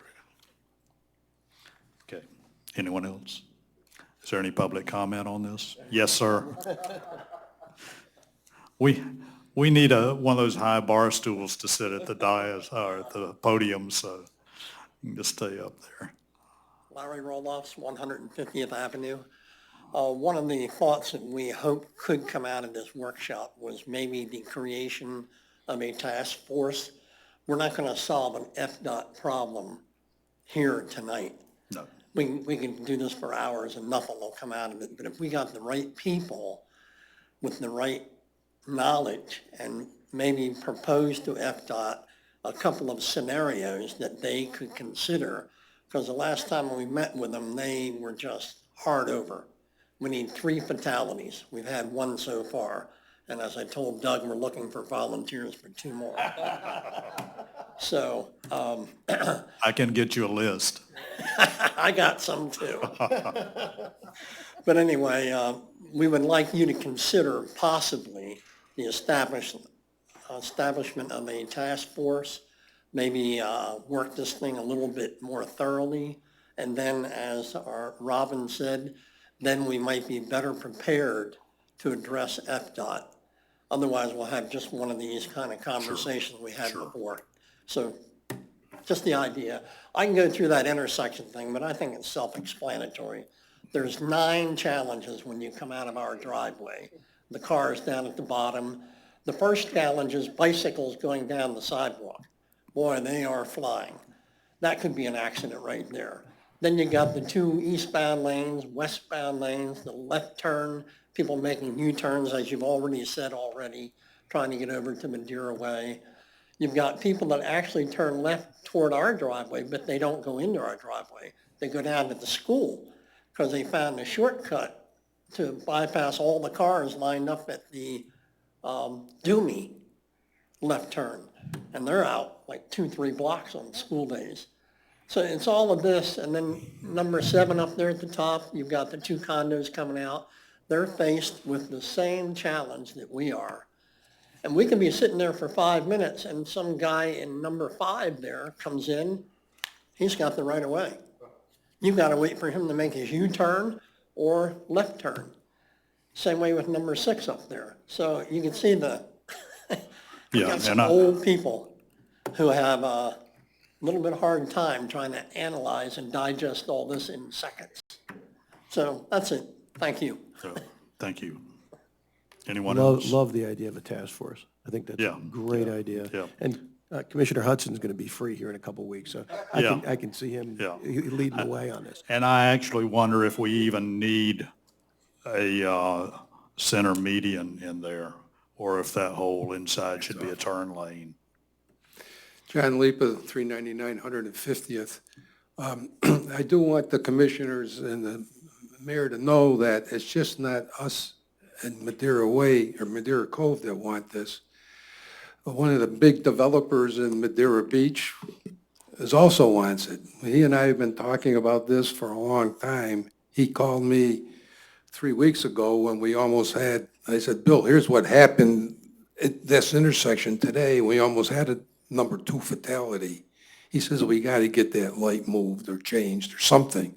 So we're not going to have confrontation with the other side of the street and this side of the street. No, there's unanimity. Something has to happen. And I don't want to be number 2 volunteer, but it is dangerous. It is very dangerous. And the other thing you have to be aware of, where Larry had that chart up there where number 6 and number 5, where if the car in number 5, if you're in number 6 and you want to make a turn into here, you can't see the traffic coming up on 150th because of the car in number 5, and the guy in number 5 can't see the traffic coming down 150 because of the car in 6. It is just a bad configuration, and something has to happen. Thank you. And, oh, by the way, there is a gentleman who lives in Boca Vista who was a sheriff in Hamilton, Ontario, who did a major traffic modulation study. He's got a lot of good ideas, and he's willing to share those. So maybe we can come up with a creative solution. Okay, thank you. Anyone else?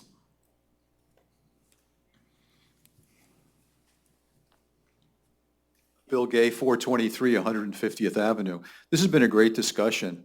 When they made the changes back in 2017, 2018, it was really, we went in the wrong direction. So I live at 423, 425, the 2 yellow condo buildings. Our problem is we don't have a center cut. So we have all the problems that Madeira Cove has, we have all the problems that Boca Vista has, but we don't have a center cut. So if we're going to go west out of our condo, we have to make a right-hand turn, head east, go into the marina, make a U-turn in the marina, then come back out and cross that traffic a second time. We have double jeopardy. When we're coming east off the mainland and want to go into our condo, we have to make a U-turn and then an immediate right turn into to our buildings there. So, you know, what we'd be interested in is some kind of a center cut there. But you know, all the issues you brought up here are issues that all of us face on the causeway, and traffic will be getting worse. The kinds of issues that we focus on or face when we come out of 423 and 425 are the kind of issues that all of the vehicles using the marina, where Public Works is, they have the same kind of conditions we have, trying to make left-hand turns onto a very busy causeway and people coming off the bridge. The other thing you have to add, which no one's talked about tonight, is that the D'Annunzio property may be redeveloped at some point. They currently have permission to put in, I think, around 135 hotel rooms there and 35 condos and possibly 10 townhouses. When that occurs, most of that traffic is going to be flowing through the Marina intersection. If you're going east, there's another section by the Fish House there. They can make a right to go back onto the mainland.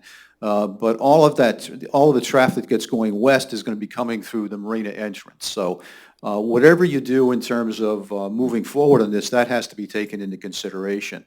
When the plan was originally proposed in 2017, there was a very strong suggestion that you'd have to stop right-hand turns coming off Gulf Boulevard, as traffic from the south going up Gulf Boulevard would not be allowed to make right-hand turns. Traffic never stops, and once those cars hit the causeway there, they're pedal to the metal. There's nothing to slow them down, and it's just a constant stream of traffic.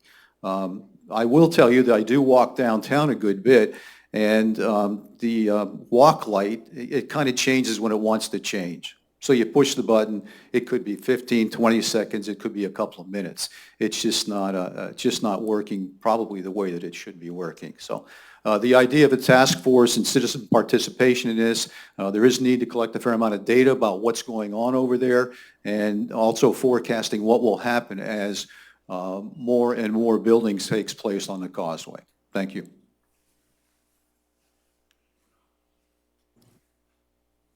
Anyone else? Okay.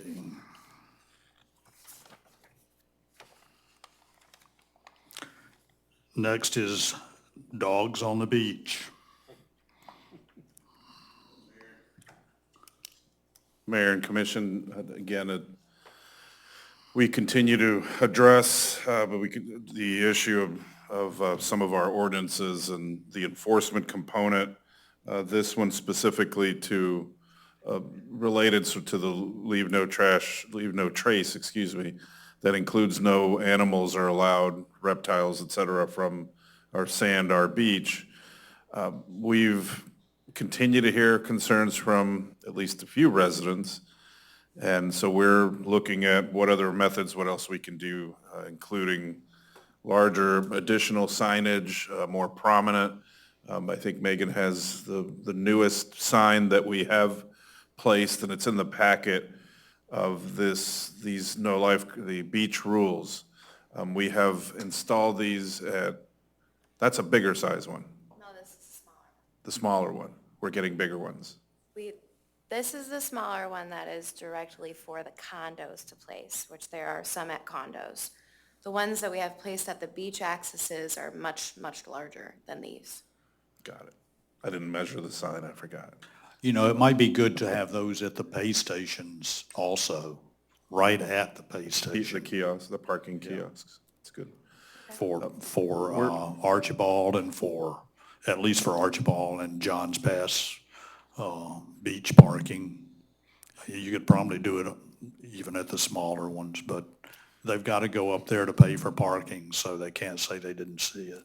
Well, and these, you have images of every single sign that is at each beach access point from Archibald down to Johns Pass Park, that parking lot. We're considering not larger, but more prominent, well, here's a couple that are at the kiosk, as you pointed out, Mayor. These are the ones that are the smaller lots on the west side of Gulf Lane, 133rd, 134th, et cetera, 131st. We're considering or add these types of signs, not this specific color scheme. These are the newer, larger. These are 18 by 24. 18 by, no, I think they're bigger than that. I think they're 24 by 36. 24 by 36, but so to develop signs, no dogs on beach, sand, $93 fine. But some type of color scheme that makes them stand out, similar to these, and place those at each beach access point.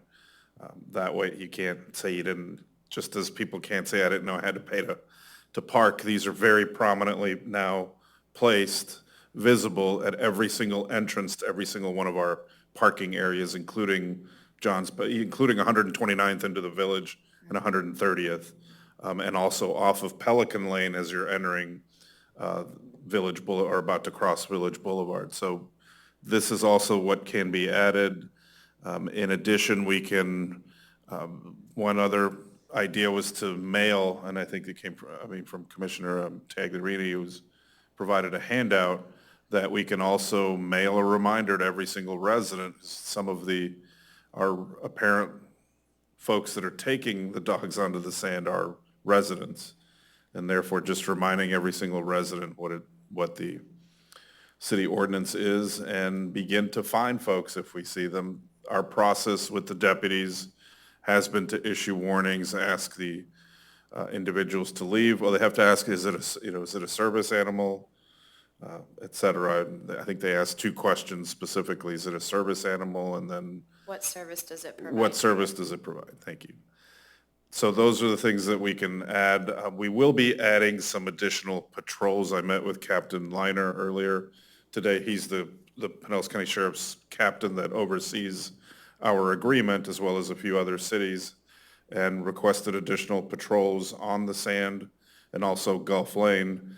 But we're looking at possibly adding some extra duty deputies along Gulf Lane essentially from Johns Pass Park parking lot up through 136th Avenue, due to numerous concerns expressed by both residents and visitors that stay on those properties, primarily on the west side of Gulf Lane. Everything from people going on private property to just a lot of issues that occurred last year, particularly March and April as the peak time of the year.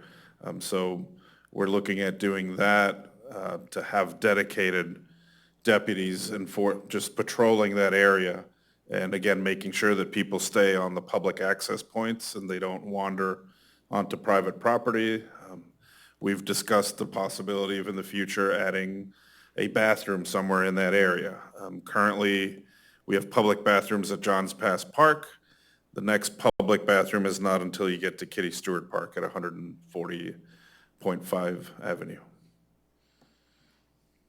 If I could jump in here, I like all of the ideas that Mr. Gomez says. We talked about it earlier anyway. I think Jay had told us that it's isn't it a county ordinance as well as Well, as all public bathing, you're not allowed to have animals in public bathing areas. So is that a county, or is that I a think state? it's a under the Department of Public Health. If it may be the signs that say no dogs, $93, state or in a county, whatever, wherever it comes from, to let people know it's not just Madeira Beach, it's that. And I like the idea of dedicated folks that are there doing the alley and on the beach, because we have the rules, it's the enforcement. And I have to say that this list comes from, probably some of you guys have seen it, because the same guy is pretty steady about it, and there's been other couples that I put into this so that they're all the same. It's a problem, and it's a lot of it is residents sometimes. It's a lot of tourists for sure. And at Barefoot Beach and Madeira Bay Resort, those folks in there, that seems to be a heavy concentration. But I personally have seen at least 2 people that live here that I know they're my neighbors. And it's hard for me to enforce it myself. It's an awkward position that I get put in. And so having Pinellas County Sheriff's out there, designated time, dedicated to those kind of things, I think that's a great idea. If we do a mailer, can we also put the information that we do have a dog beach on the east side of the causeway and try to steer people that way? Or I'm not sure if that would do any good or not. Technically, that's not a dog. It's not our Is that an property. official? Oh, it isn't? No. And it's Pinellas County Schools Yeah, property. it's owned by the Pinellas County School It's owned District. by the Madeira Beach Middle School. We've called it the dog beach We the whole maintain way. that park, and yes, there are dogs there, but I don't know if we want to publicly put Okay. that, because they may So it's not officially a dog beach, right? No. Not I didn't think officially. so. Can the I didn't say that. Can the enforcement officer also ask if they're staying here as a, at a hotel or where they're Sure, staying? yeah, we Do. can. I we think can- they do, for the most part. And can, if they're staying at a hotel or wherever, follow that up with the hotel. So that, we start getting a list from the same location, maybe there's more enforcement with them. Of course. I think a big problem that we're having, I don't know if you've all noticed, but you go to the grocery store, you see dogs. You go to Lowe's, Home Everywhere. Depot, there's dogs. There's dogs everywhere. A few years back, no condo allowed dogs, except for, I think it was Schooner. And now they are all allowing dogs. So if you think you're a resident, you're spending a tremendous amount of money, or I'm sorry, a visitor, you're coming here with your pet and you're like, well, I'm staying on the west side. I'm on the beach. Why can't I take my dog? Which was the reason why we came up with the signs, because technically every condo is supposed to have it posted, but they do not. But I have had a tremendous amount of support with the maintenance people for putting up the signs. I tell them exactly where I want them. I have at least 12 so far, and they put them up, no problem, no issues whatsoever. Then let's add these big signs that Mr. Gomez is talking about too, see, so, because that only has that one little I'm not circle. sure they're gonna allow those specific signs at their condos, but the beach rules in general, because I know you may all just see the dogs being an issue, but I personally have a huge issue with holes and trash and glass and items just being left on the beach, and we're getting ready to go into spring break season, and it's canopies central out there. Yeah, I think we leave it with those signs and more enforcement during the spring break season, because those residents down in the Golf Lane area, they need that anyway for other reasons. So let's double up and find out, A, where the dog's coming from, and enforce it from there. And if they need to start citations, let's do citations. Is there a more direct way to use the app to report it? Because there isn't a dog button. There's a non-emergency button, and there's an other button. But if there was somebody, You can look to add it as a category.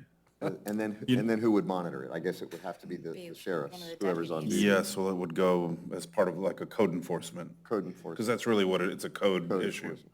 I mean, I think that, because when residents ask me, how do I report this? How do I find out about this?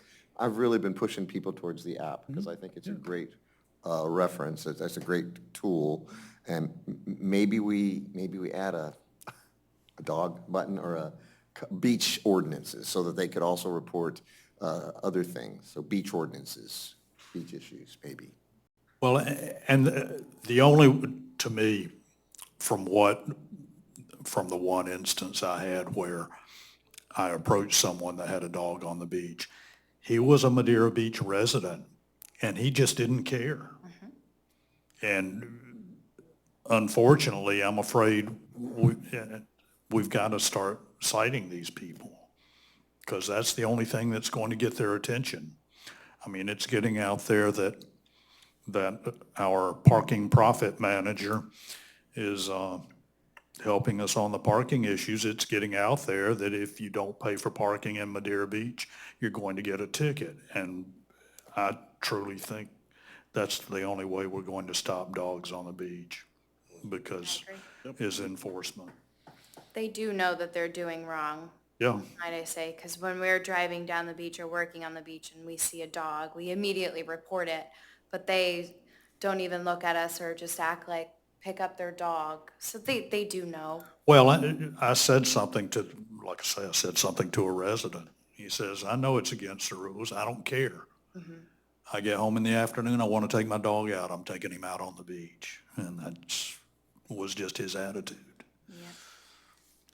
When you talked about this a couple years ago, somebody said there were certain hotels that own more of the beach, and they were allowing their pets to use that. Is that something do we have to? I think it's still a concerned legal with, or do we- question. Yes, we some just ignore it? properties, their property line extends onto the sand, We have been enforcing city codes pretty much the entire sand, but I know, Tom, I think have had some concern or. Right, if it's private property, it's not public sand. So a lot of these locations, they do have a good portion of the beach under fee simple ownership. So they own it, they have the right to walk their dog on their sand. So it's only the public beaches that would be a violation. So we need to have a diagram of that. So we do have a printout of all the property lines along the beach. I know that the city manager has had that in the past. We've had conversations about that, not necessarily dealing with the dog issue, but other issues relative to use of the beach, where certain things can happen. So we do have that. And it's easily, when you pull up the Pinellas County Property Appraiser's website, it's easy, just you can see in general terms where the property lines are in relation to the beach. And I think Robert is doing that right now to give you an example. I believe we have about 12 to 15, possibly a few more than that, that actually go onto the sand. Mean high tide line or Yeah, like even right here, right next the to. Sereno. Yeah, next to Archibald Park, on the image up on the screen, up through the Pinellas County Property Appraiser's site. This is Archibald Park, right here. This is the property. I'm sorry, I'm gonna click on it.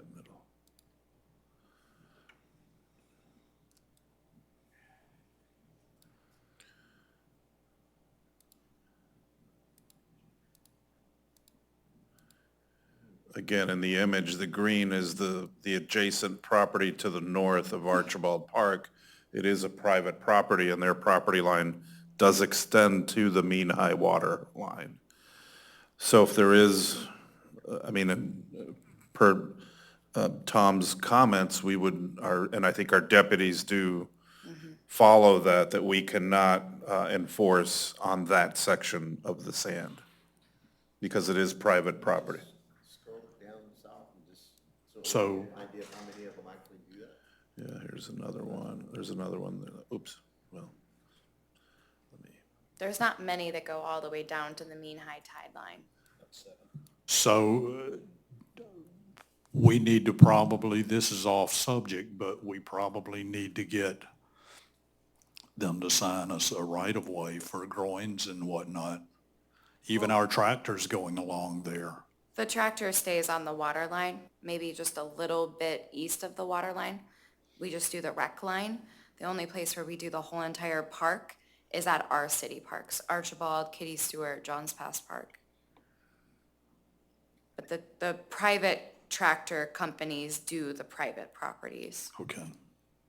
Yeah, this is down toward 137th. Yep. But do any of those properties have groins on them? No, I don't. There are some that, yes, they go up, and we'll get a construction permit, which is what was gotten in 2013 or 2012 when they were renourished.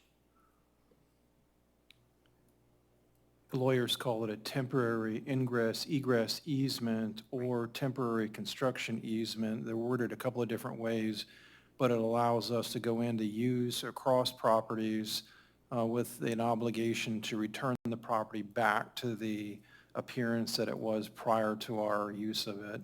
And normally it's related to a specific period of time.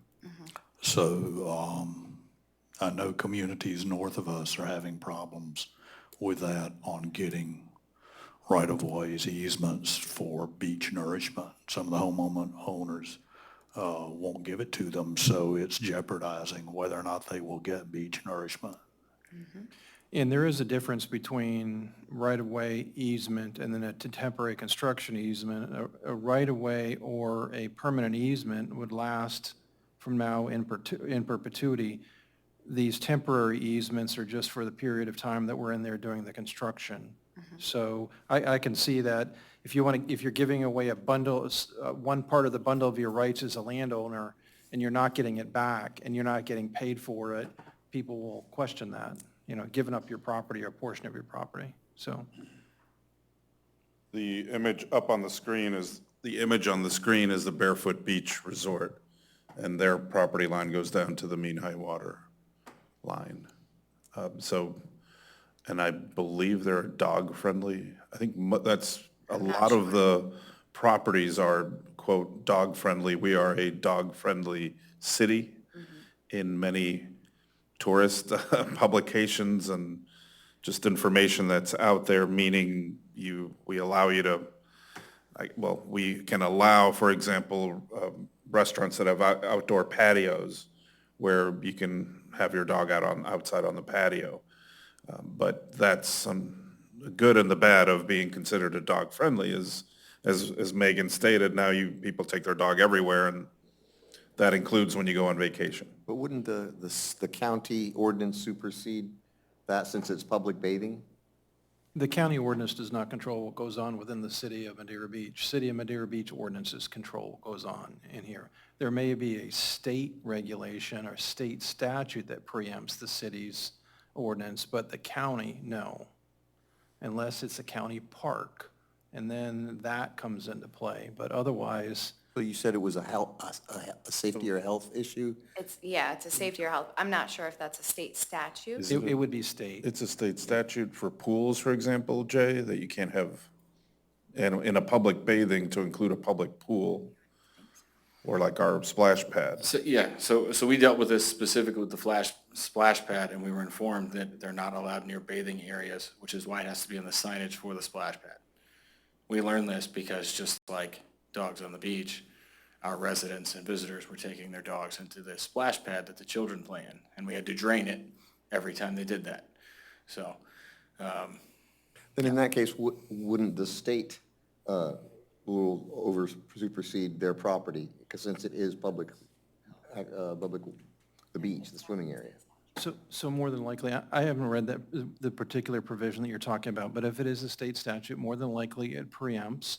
And so your suggestion about putting it on the sign in addition to the city code provision would probably be helpful, because then you have more of an argument saying it's just not us enforcing our code, but we're also making you aware of this state statute or this regulation. Yeah, Thank you. yeah. Be able to proceed with at least more signage and go from there in the enforcement. Yeah, and that, And Find find out out, which state, where that comes from. more details, we'll Yeah. ask the deputies to note that as well. I'll be looking for a job shortly. Maybe I could do. Thank you. Beach patrol. You could help me get these signs out. Okay, I can do that. I think the maintenance guys are hiding from me. Okay, thank you, ma'am. I don't have anything else. Is there any public comment on this? Next is federal government consulting services. So Mayor and Commission, our existing lobbying firm for the lobby at the state level sent us, or they asked me if we would be interested in a federal component. So a federal lobbyist to, either for legislation, funding. They provided us this proposal, which I bring before you to determine if there would be any interest in proceeding with this, whether this year, possibly next year. I will tell you that for funding, there is federal funding available for undergrounding of utilities for future undergrounding, and that could be something that, whether it's Schumacher or whatever firm, could certainly help us with at the federal level and work through both our senators and certainly our Congresswoman to obtain that funding, or any other future federal funding that potentially becomes available for us. So as I looked at it, it's $5,000 a month? That's Is that their right? proposal, yeah, a little bit more than what we're paying for the state. So what we have to weigh is the benefit of $60,000 a year versus whatever benefit we could get on a federal level. And so I don't think it's a cut and dry answer. I'm not sure. It's a lot, but if we see that we could get funding in the future, maybe that's worth it, but I don't know. I think that's where it comes down to. Is it worth $60,000 a year for potential federal grants and benefits? Well, and one thing I have found out in talking with other mayors, and the county already has a federal lobbyist. And I don't know if we can piggyback on with the county. I mean, we are a part of the county. That might be a good conversation to have with Barry. And barring that, the Big C, it might be a good discussion to have if we get no help from the county, and past history tells me we may not be able to get a whole lot of help from the county. It may be something that we can, as a small community, work with the Reddingtons and some other close-by communities and lump them into one, kind of a joint venture on getting a federal lobbyist. I mean, that's just my thought on it, to where we can hold that cost down and have some of these other communities participate in the expense of a federal lobbyist for us. Yeah. Robin, do any of the other communities around here have a federal?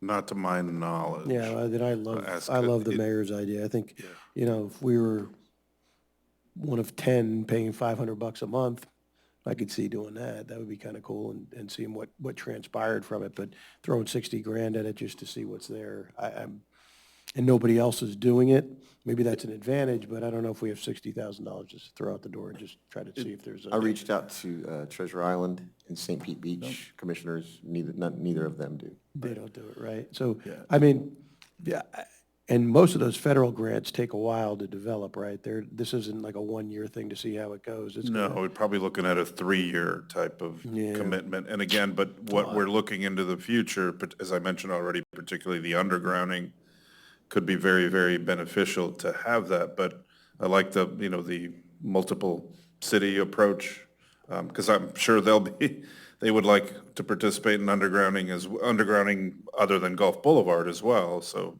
into neighborhoods, as well as any other, issues, transportation, for example, if we're looking at, in the future, an expansion of, Sunrunner or some other transportation to come specifically to Johns Pass, for example, so.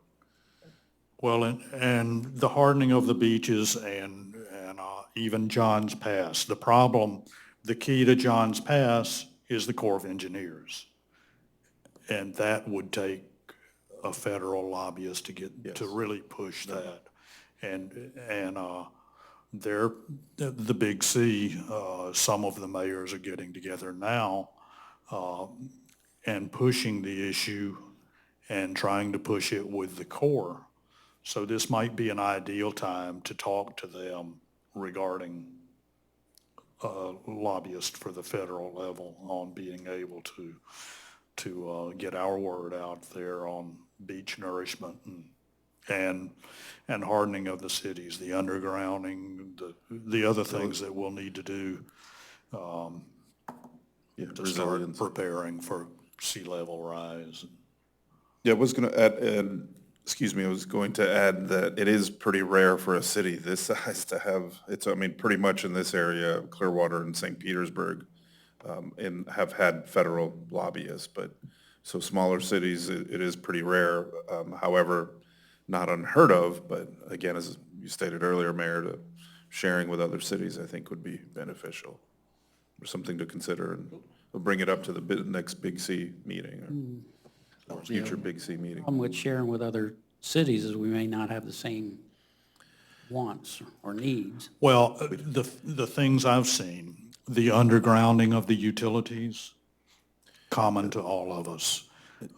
The sand issue, whether it's Johns Pass, whether it's the northern shoal outside of Johns Pass, or the loss of sand along their beaches, it's all common. It's all interconnected. I'd love to continue the discussion, not only with Shoemaker and the Big C, but I'd also like to look at other opportunities for, that you have companies out there that specialize in getting grants for the undergrounding, that work with the departments, whether it's at federal, state, or whatever level.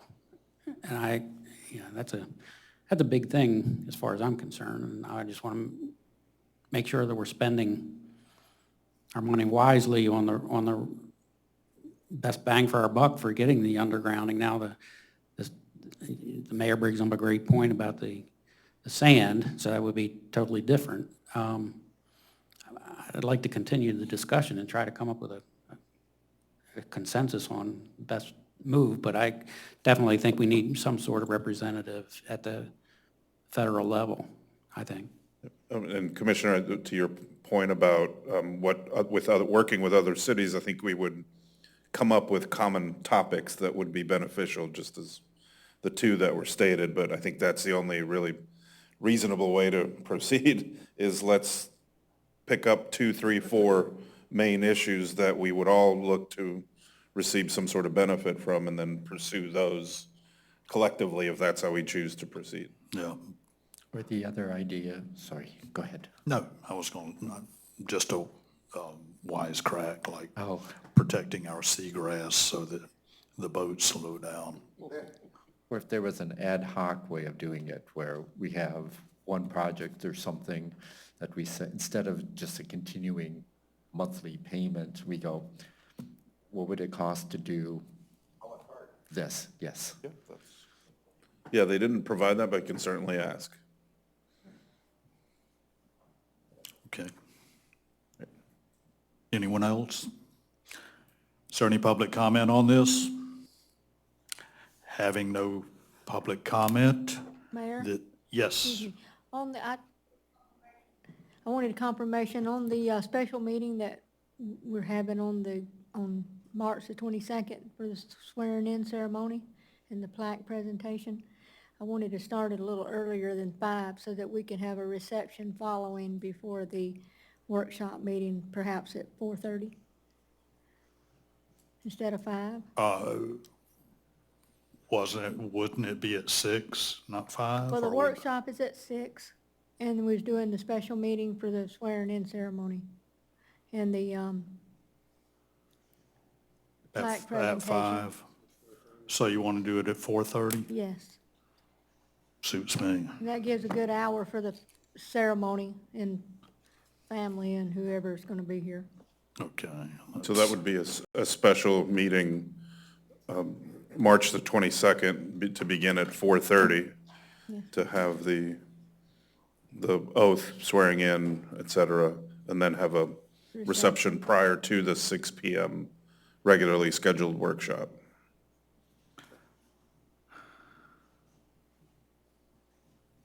Again, on Wednesday, March the 22nd, 1 month from now. At 4:30. By the way, I will have some city shirts on sale that day. Maybe I should bring them tomorrow for the grand opening of the store. They'll be vintage, right?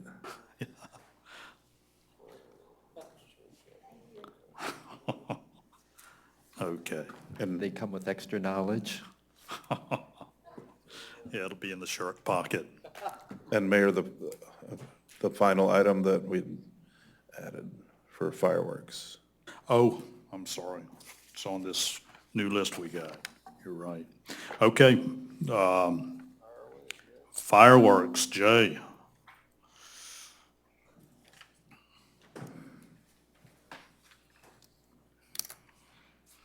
Good evening. Claire is passing out. I made a little spreadsheet to make it easier for us to do this real quick.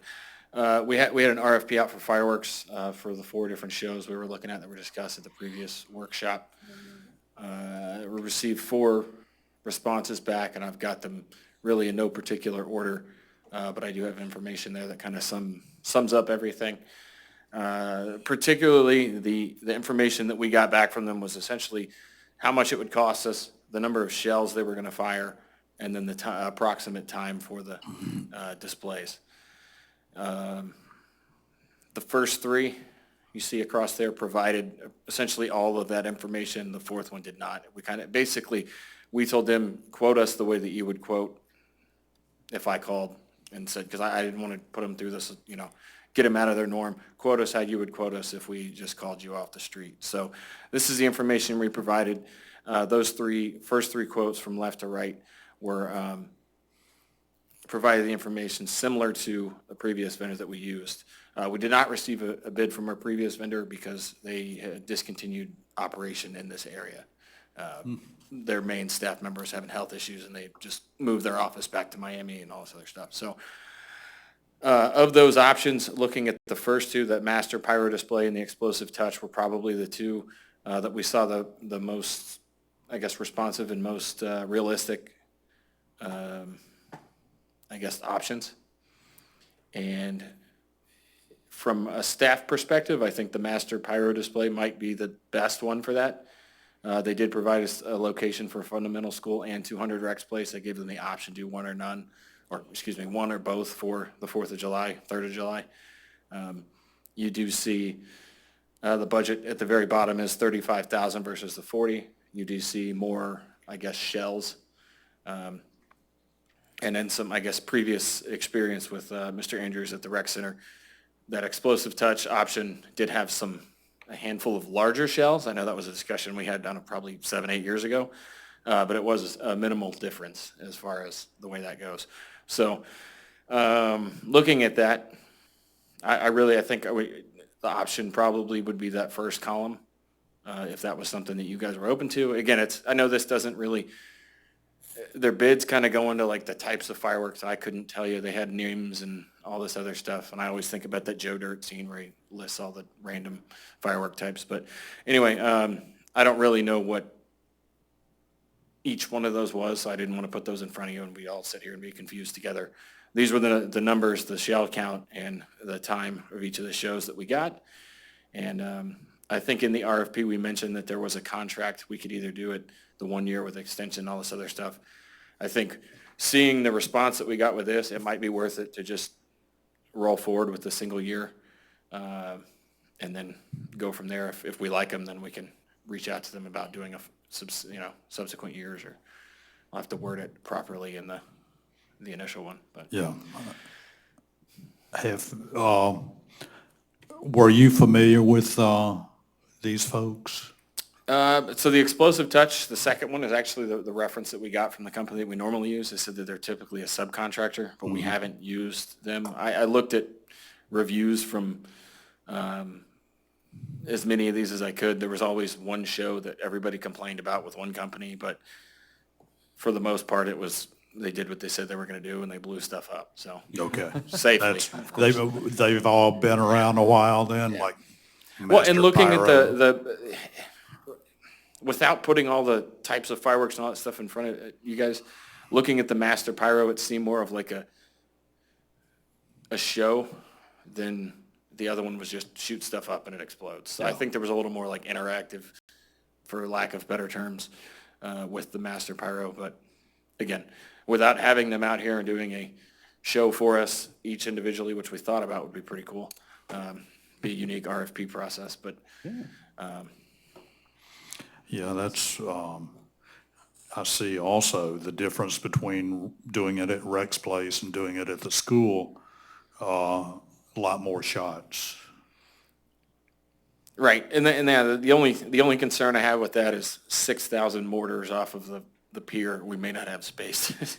I know they bid that, but the fundamental school is still a pretty good option with 25. And just so you guys know, we looked at the 4th of July show from last year, and it was in the 1,600 range. So both of these, either option would be a more count-wise. So I think they were just more economical with it. I think the difference between a 5-inch and a 6-inch shell isn't noticeable from a half a mile away. I think it's, it still explodes and makes noise, and so. March 17th is Spring Carnival and the May 6th is Grouper Gala? Correct. And if we're good with that, then I'd have to get with them almost, tomorrow morning and start the process just to make sure we can get the 17th in. They cannot vote on that today. This is Oh, no, a not workshop. vote, not vote, Okay. sorry. Okay. Just at least, yeah, We'd bring it back on March 8th. correct, An agreement, we would bring an agreement back on March the 8th.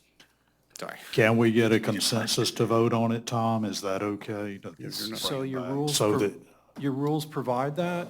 The last sentence of the workshop provision in your rules says, "To allow some understanding of the status of discussion of items, a verbal consensus may be ascertained to determine an appropriate next step, but such consensus is not binding on the Board of Commissioners." okay, so I really do we like where have you're going. consensus? I really like where you're going on this. Good idea. I'm just Okay. trying to understand, shells and shots are the same, so, correct? Yeah, yes. Okay, and Rex Place is 6,050 shots versus 2,584 at the fundamental school, that's just because of the, Size. Yeah, well, and for example, they have, they're called cakes, is what they call them, and it's Yeah. basically just a box of. Yeah. So there might be one of those cakes that has 200 shots in it that goes off in 5 seconds. So that's kind of that's, from my rookie fireworks knowledge, I would say that's maybe a slightly inflated number. yeah. Again, location for us, we've done them on a barge. I mean, we're pretty much open to shooting fireworks safely from anywhere if we can. We just, Right. so I kind of lean on you guys for the choice of location for those. The fundamental school loves the relationship. It's easy for us to do that. It would just be a little more policing here. We do have the distance of the pier, and we'd have to close off a section of that, but we're going to get the crowd here either way if we do it across the way, so. So you don't have a real preference, Rex Place or fundamental school, it's, Not really. yeah. Yeah, and we got a little time to figure that one out anyhow. Yeah. We just need to get moving on the March 17th. Yeah, I mean, it looks, how do you really judge? I mean, it looks like they're all, you're feel comfortable with Masto Pyro, right? Master Pyro? I mean, there's always a slight bit of nervousness switching vendors when we had a good one, but they no longer do business Well, here, so that's that option's not there any longer. correct. Yeah, well, if, we've got a consensus, so Yeah. I would say move forward with tying them up, and then we'll vote on it at the next meeting to confirm it. All right, thank you. Thank you. Thank you, Mayor. Is there any public comment on this? Having no other comment, this meeting is adjourned at 8:22 PM.